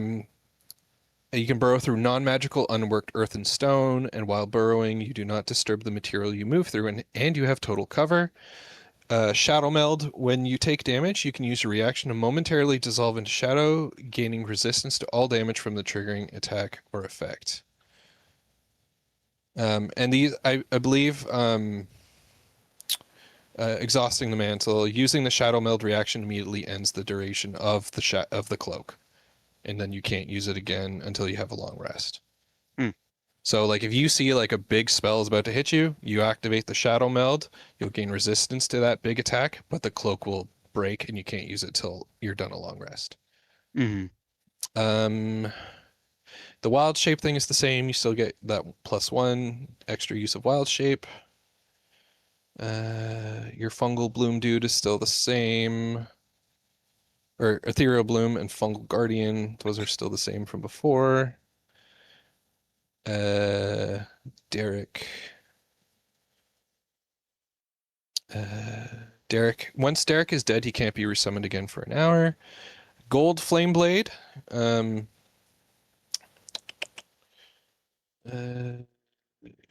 ignites the target in dark golden flame. Molten gold will erupt from the earth beneath the target and leap to a different target of your choice within 5 feet.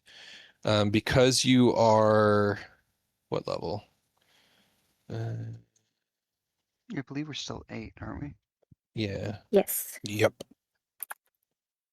So I think you do that. Yeah, you get the extra 1d10 fire damage to the target on hit, and the fire damage to the second creature increases to 1d10 plus your spellcasting ability modifier. And then that changes at level 11. And then Flesh to Gold is they take damage and they're restrained. And at the end of each of their turns, they can try to break through the save. But they will keep taking damage, and once they hit 0, they will turn into a permanent solid gold statue. Hell yeah. Derek, I think his armor class may have stayed the same. I would use all the new stuff I gave you over the old stuff, just in case there are slight changes. I think I may, yeah.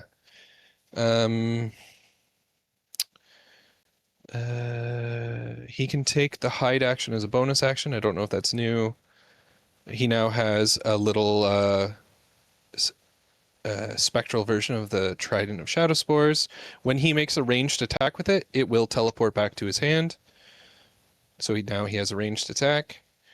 He has a little ability called Shadow Scribe. I doubt you're going to use this anytime soon, but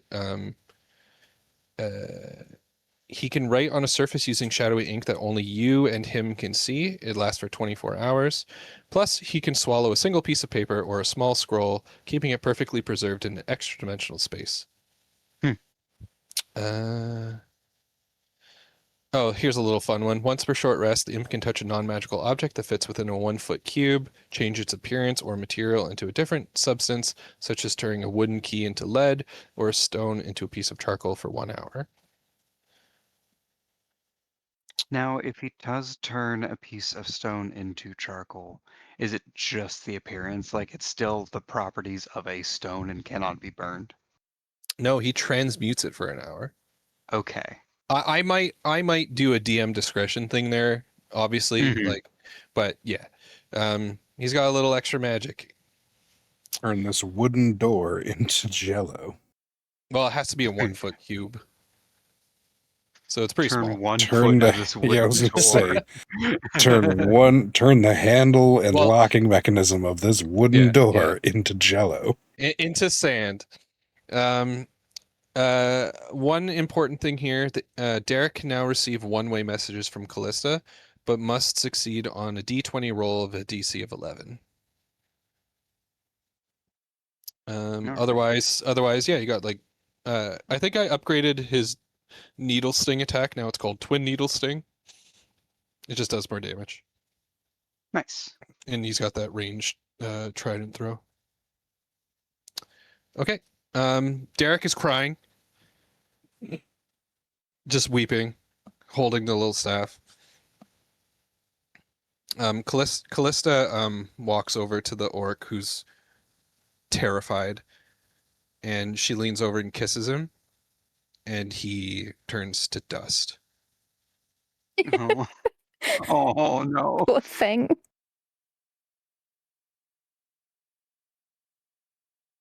She looks at you and it's like, "Oh, did I upset you?"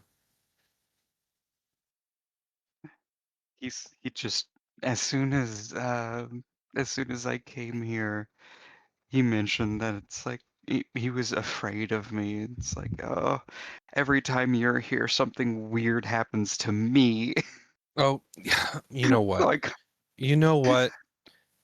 We can't leave it like that. She snaps her fingers, and he's back exactly as he was before. And he's like, "No, no, no, no, no!" And she's like, "Run along." And he's like, he zips up, sees who's there, runs off. guy, what did he? Is there a reason that he is here on the ground for as long as he has been? She smiles, tilts her head, looking at him running off, and she goes, played with him to prove a point so many days ago.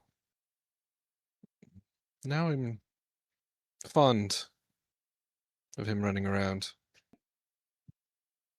Fair enough. He gets into some stupid shit. No, she doesn't say that. She'll say something like, he gets into trouble. And Don't they all? it's kind of fun. I was his age once. But she turns serious for a moment, looks at you and says, please don't die. I will do my best. You've grown a lot, you know. Your help has really, well, helped that. Thank you.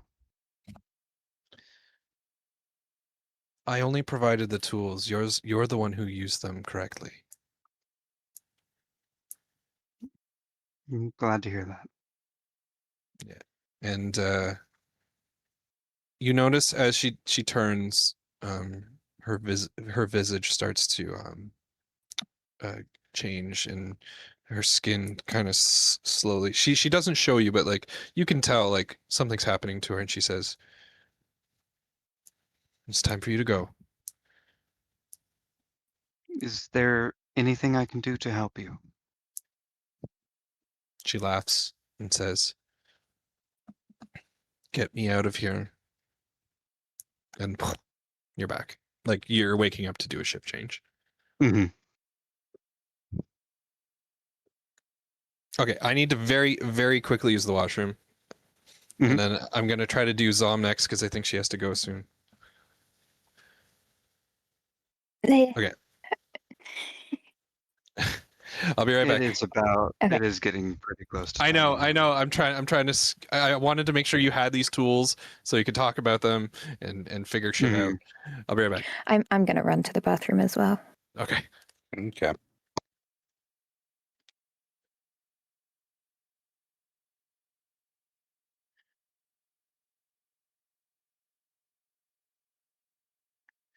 So have you all been over the past month and a half? You know how I've been. Mm-hmm. SSDD. Pretty much.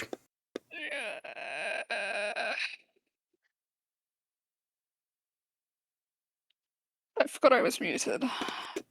Oh, That was great. it's really cool. Yeah, I drew that last month.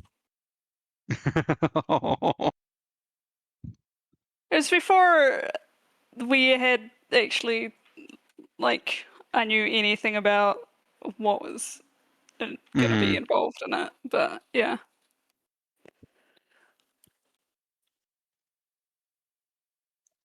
The Astral Werewolf.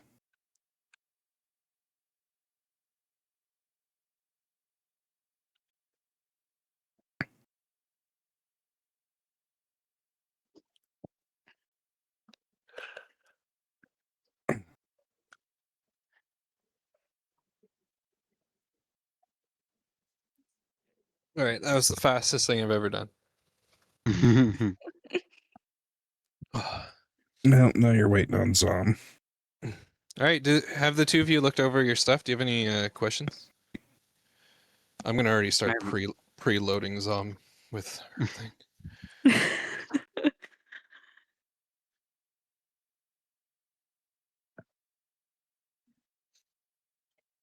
I really hoped you would like the ability to bring someone into time step, whether it's an enemy or a friend. Yeah, that's really good.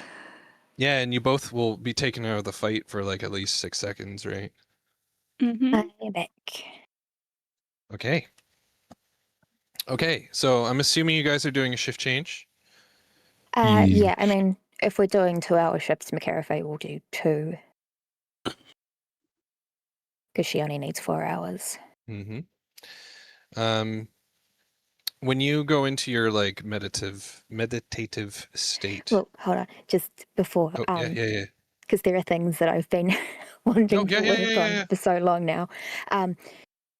Finish learning ill-fated word. Mm-hmm.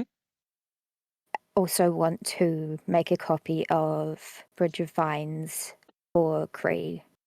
Yes, and then that's the fine. remaining time I'll put into one of the other spells that I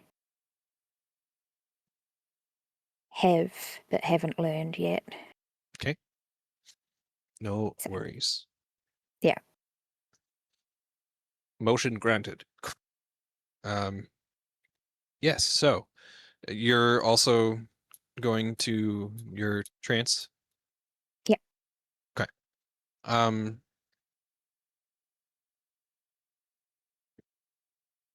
So for you, you are going to wake up and you are going to be in the middle of a melee. There are centaurs and lizard men and minotaurs just clashing all around you. And you hear a thunderous voice go, "Stop!" And they all, and then they clear a path. And walking in is a Corvus who is shrinking to be more your size, stopping probably at like 10 feet or something. Yeah. And he says, "Away with you now!" And they all just they bow and kind of run off. He kneels in front of you, so you guys are like eye to eye, or as close to eye to eye as you can. And he smiles and he's just like, "Alaric told you that I always know when you're coming, right?" I don't know if he did. Well, He it's mentioned true. that you knew when I was coming last time, but I didn't think he mentioned that you always knew. Yeah, well, I would say 99 out of 100 times I know when and where you're going to appear. But not this One time. of these days I'll sneak up on you. You would have got away with it if you didn't arrive where you were. Damn it. And he says, "As always, our time is fleeting. One of these days we'll get a proper sit down." But he looks at you and says, "Are you all right?" No. I didn't think so. I wanted to take you to the hot springs. But I'm going to have to settle with as much protection as I can give you. And he says, "Hold out your hand." All right, yeah. Hold out my hand. And he gives you a small, it's like a pendant kind of for your neck. And he looks at you when he gives it to you. He says, "Trust me, this is a good one." In reference to the last time you wore something around your neck. It was a brooch. Whatever. In my head, a brooch is a necklace, and then I'm like, I fucked it up because I kept it a brooch. Anyway, so I'm gonna send you a wall of text. Hang on. Okie dokie. As the others will tell you, it is a wall of text. It definitely fits the description. It Just fits the name on the box. Mm-hmm. So, like I said to the others, just break it up. Yeah, I've already done that with the Ash song, so. Yeah.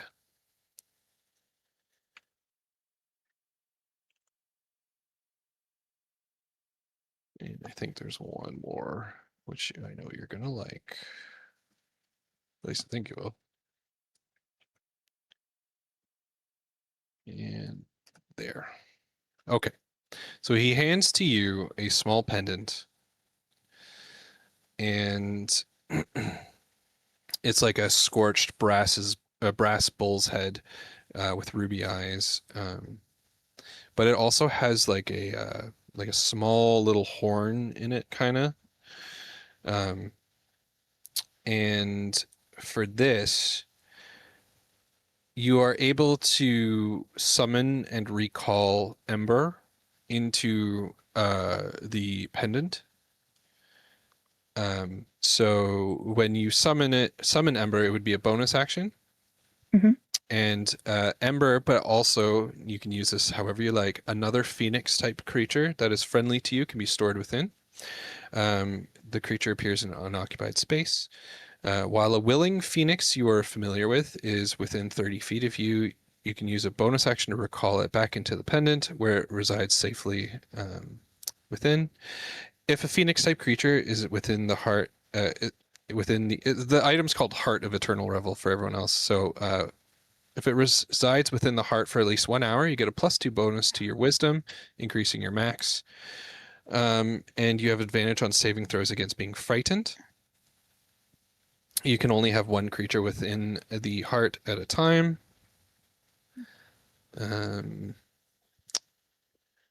What else? While you have this pendant around your neck, you are immune to being possessed. Yep. Yeah. You also get 1 charge of a action called Blood and Chorus. When you cast a spell, you can expend the charge of the Blood and Chorus to cast the spell if you're using a spell slot 1 higher than the slot you had expended. So you cast a 3rd level spell, it comes out as a 4th. This can increase the spell's level beyond what you can cast. So if the highest thing you can cast is a 4th, you can use this to make it a 5th level spell. Does that make sense? Yeah. Perfect. And then with my permission, you can change the spell's damage of any spell to fire, and it would be the Corvus's blue fire. So you get 1 charge that regains at dawn. As a bonus action, you can invoke Corvus's blessing and roll a d20. On a 20, you will get all of your bardic inspiration back and 10 temporary HP, and you can do that once a day. You learn some new spells. You get a Chardalon Stride, Melf's Minute Meteors, Slow, and a new spell called Discordant Pyre. You can cast each of these spells once without expending a spell slot. You regain the ability to do so when you finish a long rest. Discordant Pyre is a 4th level spell. Target will take 4d10 psychic damage and 2d8 fire damage. If the 2d8s of the fire damage are the same, it will leap and cast this spell against, I believe, an adjacent target, or within 30 feet. Yeah. And then you also get, as the God of War, he gives you the dual wielder feat, giving you +1 bonus while wielding separate melee weapons in each hand. You can use 2-weapon fighting even when the one-handed melee weapons you wield aren't light. And you can stow 2 one-handed weapons when you can normally only draw or stow 1. Sweet. Mm-hmm. So he hands that to you, and he points at his own chest and says, "Tap it." All right. Yeah. Hit it. Yep. Ember comes out, and you feel the 2 wisdom points that you didn't know were there, the extra ones, go out, but Ember pops out and looks around and flies around Corvus. Very happy to be here. Yeah. Yeah. So, what do you think, kiddo? Seems pretty neat. Yeah, I want to see you use those new spells. I think I'm going to have reason to very soon. He snaps both of his fingers, and he's casting the Melf's Minute Meteors or whatever, and they're like these blazing blue orbs, and they just rocket across the sky, kind of like shooting stars. And he's just like, You're gonna give him hell. I know you are. Maybe once this has calmed down, I could use that to impress a date. He snorts out through his nostrils. And he puts a giant hand on your shoulder, slash back, and he says, "You are strong enough to get through this. I would know. I'm a god." I'll take your word for it. Yes. Believe it. Oh my god, my stupid brain was like Naruto. Believe it. Anyway. Yeah, so he and with that, he pulls you into a hug. Do you hug him back? She hugs back. Yeah, and you feel like his warmth flow through your entire body, and just for a fleeting moment, you feel just pure happiness, and then you break from meditation, and now you are holding, or around your neck is the pendant. Cool. That doesn't interfere at all with the pendant of Thieves' Cant, does it? No. Okay, cool. If anything, you can probably like find a way to make it a cool, different kind of accessory, like an earring or something. I don't know. Cool. All right. Yeah. But yeah. That is your fun stuff. Yay. Everyone has fun stuff. Okay. And we're going to end with Bizarre. Yes. I think normally we start with you, I feel, when it comes to these kind of things. I don't know. Not that that's a problem or anything. All right. So, where is yours? Where is yours? Duffa? There it is. Okay. You are going to awaken directly in Zeolu's hot tub. Yeah. Okay. So you're just like wet, warm. It's a little sudsy. You see a little mechanical squirrel chitter, and then like Fucking squirrel. jump down and kind of zigzag its way, hop up on the Tinker's table, where you actually see Zeolu finally, with lots of gadgets and like little extra mechanical arms working on something. Brozric will awkwardly get out of the hot tub and just kind of be like, "Hi." And, like shaking water off himself. Brozric, you're here. Hey, where's George? I'll reach Different into his... accent again.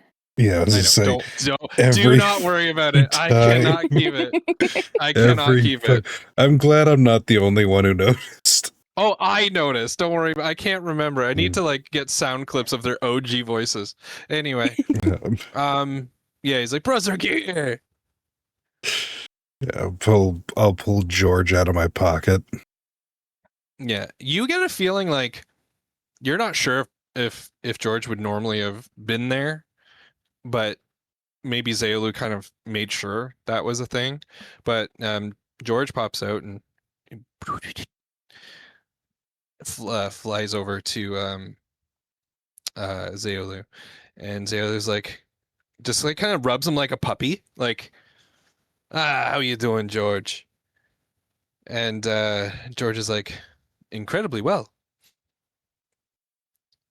Brozric, I don't want you to die. Well, that makes two of us. A little birdie told me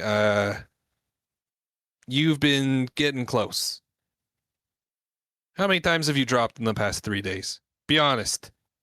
And he's just ting, ting, ting, working on something.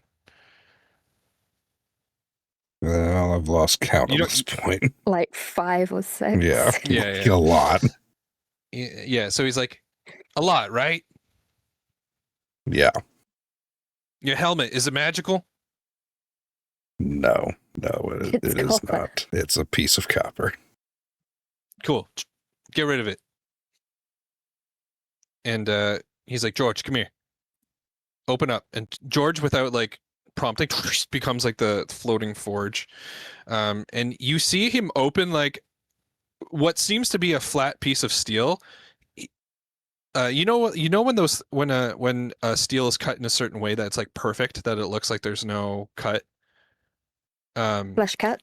Yeah, he like picks it up and he there's like gears and things and all this stuff, and like he pulls out some stuff, and you see him grab like a new he's like, I've been working on this just for you, and he installs something in there, and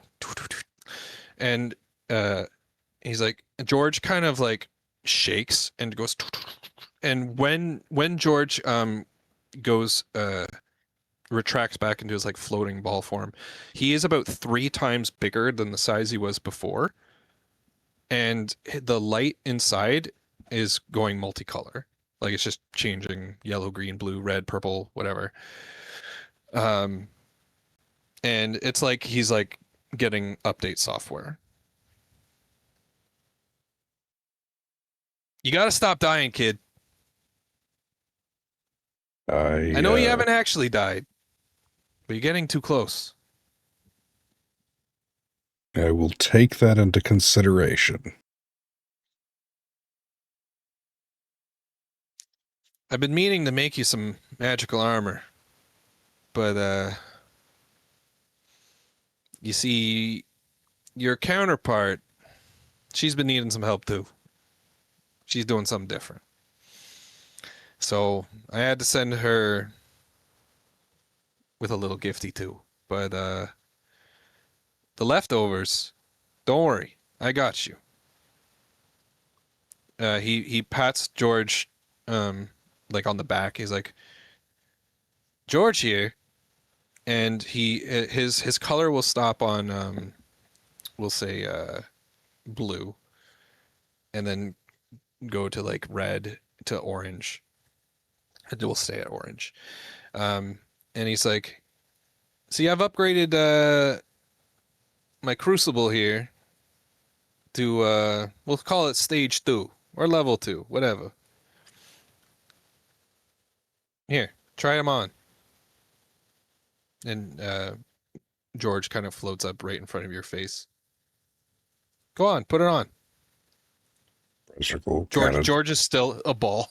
I was just say Brezric will kind of just reach out and just kind of like put the ball on top of his head. Yeah. It like Iron Man nano shapes around your head. And you almost have like a heads up display, kind of. Your vision, you like blink and like you can see a lot better through this. I'm going to be sending you a wall of text. You, much like Kree, are getting, and McCarafe, are getting a new spell.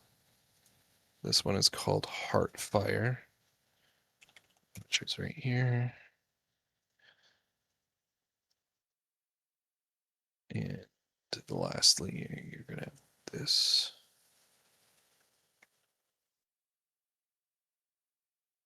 Oops. Okay. So George has been upgraded to level 2. So he can now take on a bigger size, but he can also do a little bit of shape changing. Not to a crazy degree, but like if you needed something, just ask me, and he could probably morph into a shape if you need that. So while George is now like the helmet version is affixed to you, you get do you already have dark vision? Yes. So now you have 60 extra feet of dark vision, and Sick. you can distinguish color in your dark vision, which is not something most people could do. Nice. You get a bonus to your perception, insight, and investigation checks, like just permanently while it's attached to you. So you have something called reactive strike. When the first creature on a turn enters or leaves your melee reach in each round, they are marked by you, and you will have advantage on your next reaction-based attack you make against them before the end of the current round. And you still have the ability to give a help action as a bonus action, so that stayed the same from before. While it's in its level 2 form, the Crucible, instead of having a 20-foot aura, it is now a 5-foot aura, and you have like golden flame around your body that you can like use. Allies that are within 5 feet of you will have advantage on saving throws against fear and charm. Hostile creatures within 5 feet will take 1d6 fire damage at the start of their turn. You have a new ability called Cinder Beam. When you miss with a melee weapon attack, you can use your reaction to fire a concentrated beam of divine energy from your visor at the target. Picture like a Cyclops attack. You get to make a ranged spell attack, plus charisma, plus your proficiency. On a hit, the target will take 3d6 fire damage. If you roll a nat 20, you roll 3 times the amount of dice instead of twice. As a bonus action, you can channel the heat into a barrier, giving yourself temporary hit points to your paladin level plus charisma modifier. So that's a new, you can do that once per long rest. As a bonus action, you can channel the heat into yourself, attempting to reignite your draconic breath. You get to roll a d10, and on a 10, you will gain your breath weapon back, even if it has been expended. If you use your breath weapon during the same turn that you recharged it, it gets an extra 1d6 fire damage. On a roll of 1 to 9, it just fails, and your bonus action is spent. Yeah.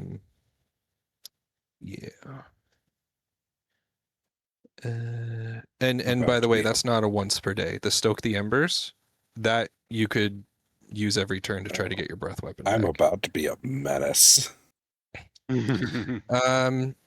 While George is in his level 2 form, you have access to the spells Witch Bolt, Heat Metal, Branding Smite, and 2 new spells, Heartfire and Zealu's Edge, level 2.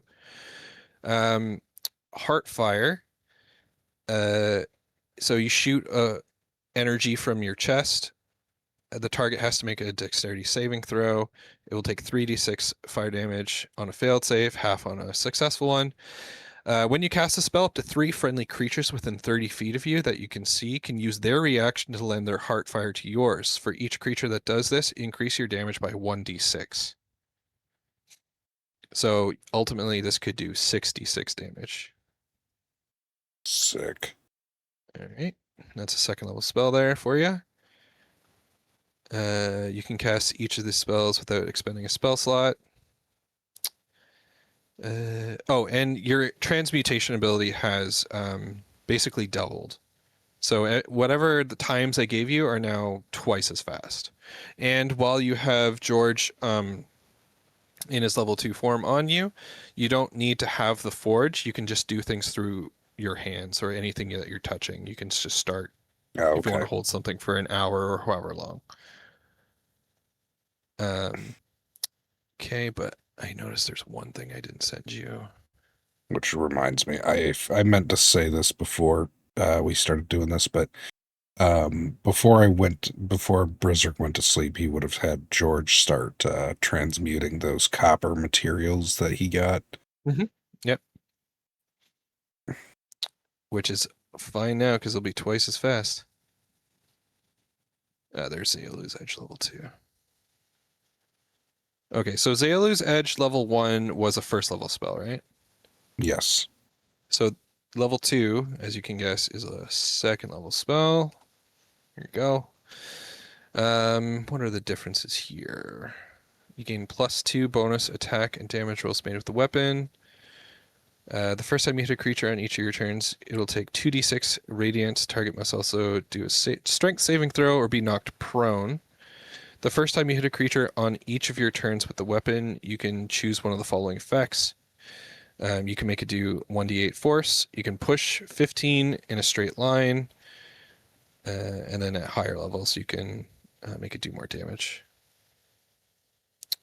Yeah. So it's like a little bit of an upgrade, except for it doesn't go away like I think the first one is supposed to. This one will stick around and give you a bonus to the first thing you hit every turn for a minute. Oh, sick. Yeah. Is everyone happy with their gifties? Yeah. Yes. Okay. One last thing. Gwynry, when you wake up, in your pocket is a sealed deck of cards. And it's Okay. like tarot card size. Ooh. And it has like Gwensleen's kind of like not her face, but like like a silhouette kind of version of like a seal on it. Huh. Yeah. Gwynsleen's deck of many things. It's more like Gwensleen's deck of time lost adventurers.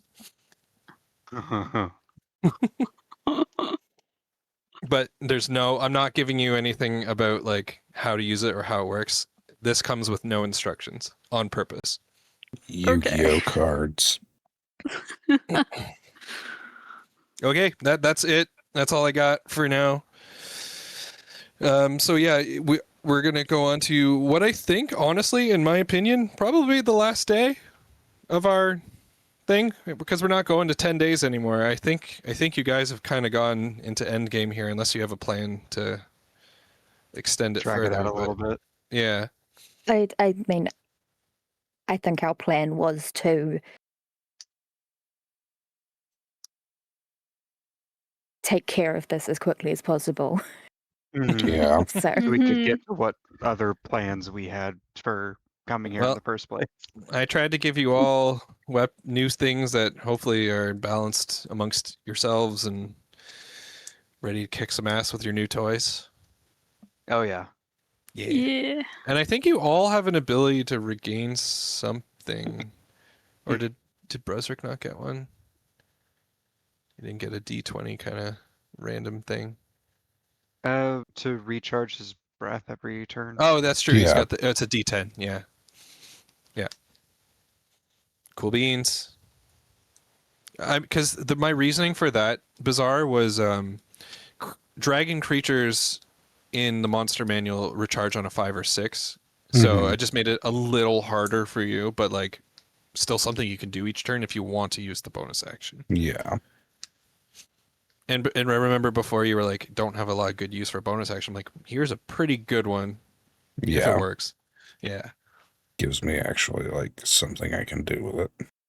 Yeah, so hopefully y'all can use your new toys to good effect. And yeah. Does anyone have any questions or any last RP you want to do? Because I know Zom has to go. yeah, I've got to go have dinner and then sort things out for tomorrow. Cool. So Well, we can always, you guys can chat amongst yourselves or ask me stuff in Discord. Yeah. I'm working the next 4 days, so I'll be bored at work. Please text me. All right. Okay. With that, I'm good. Alrighty. Alrighty. Hey. Hooray! Hooray! We did it. We did it. Little Derek with his little trident.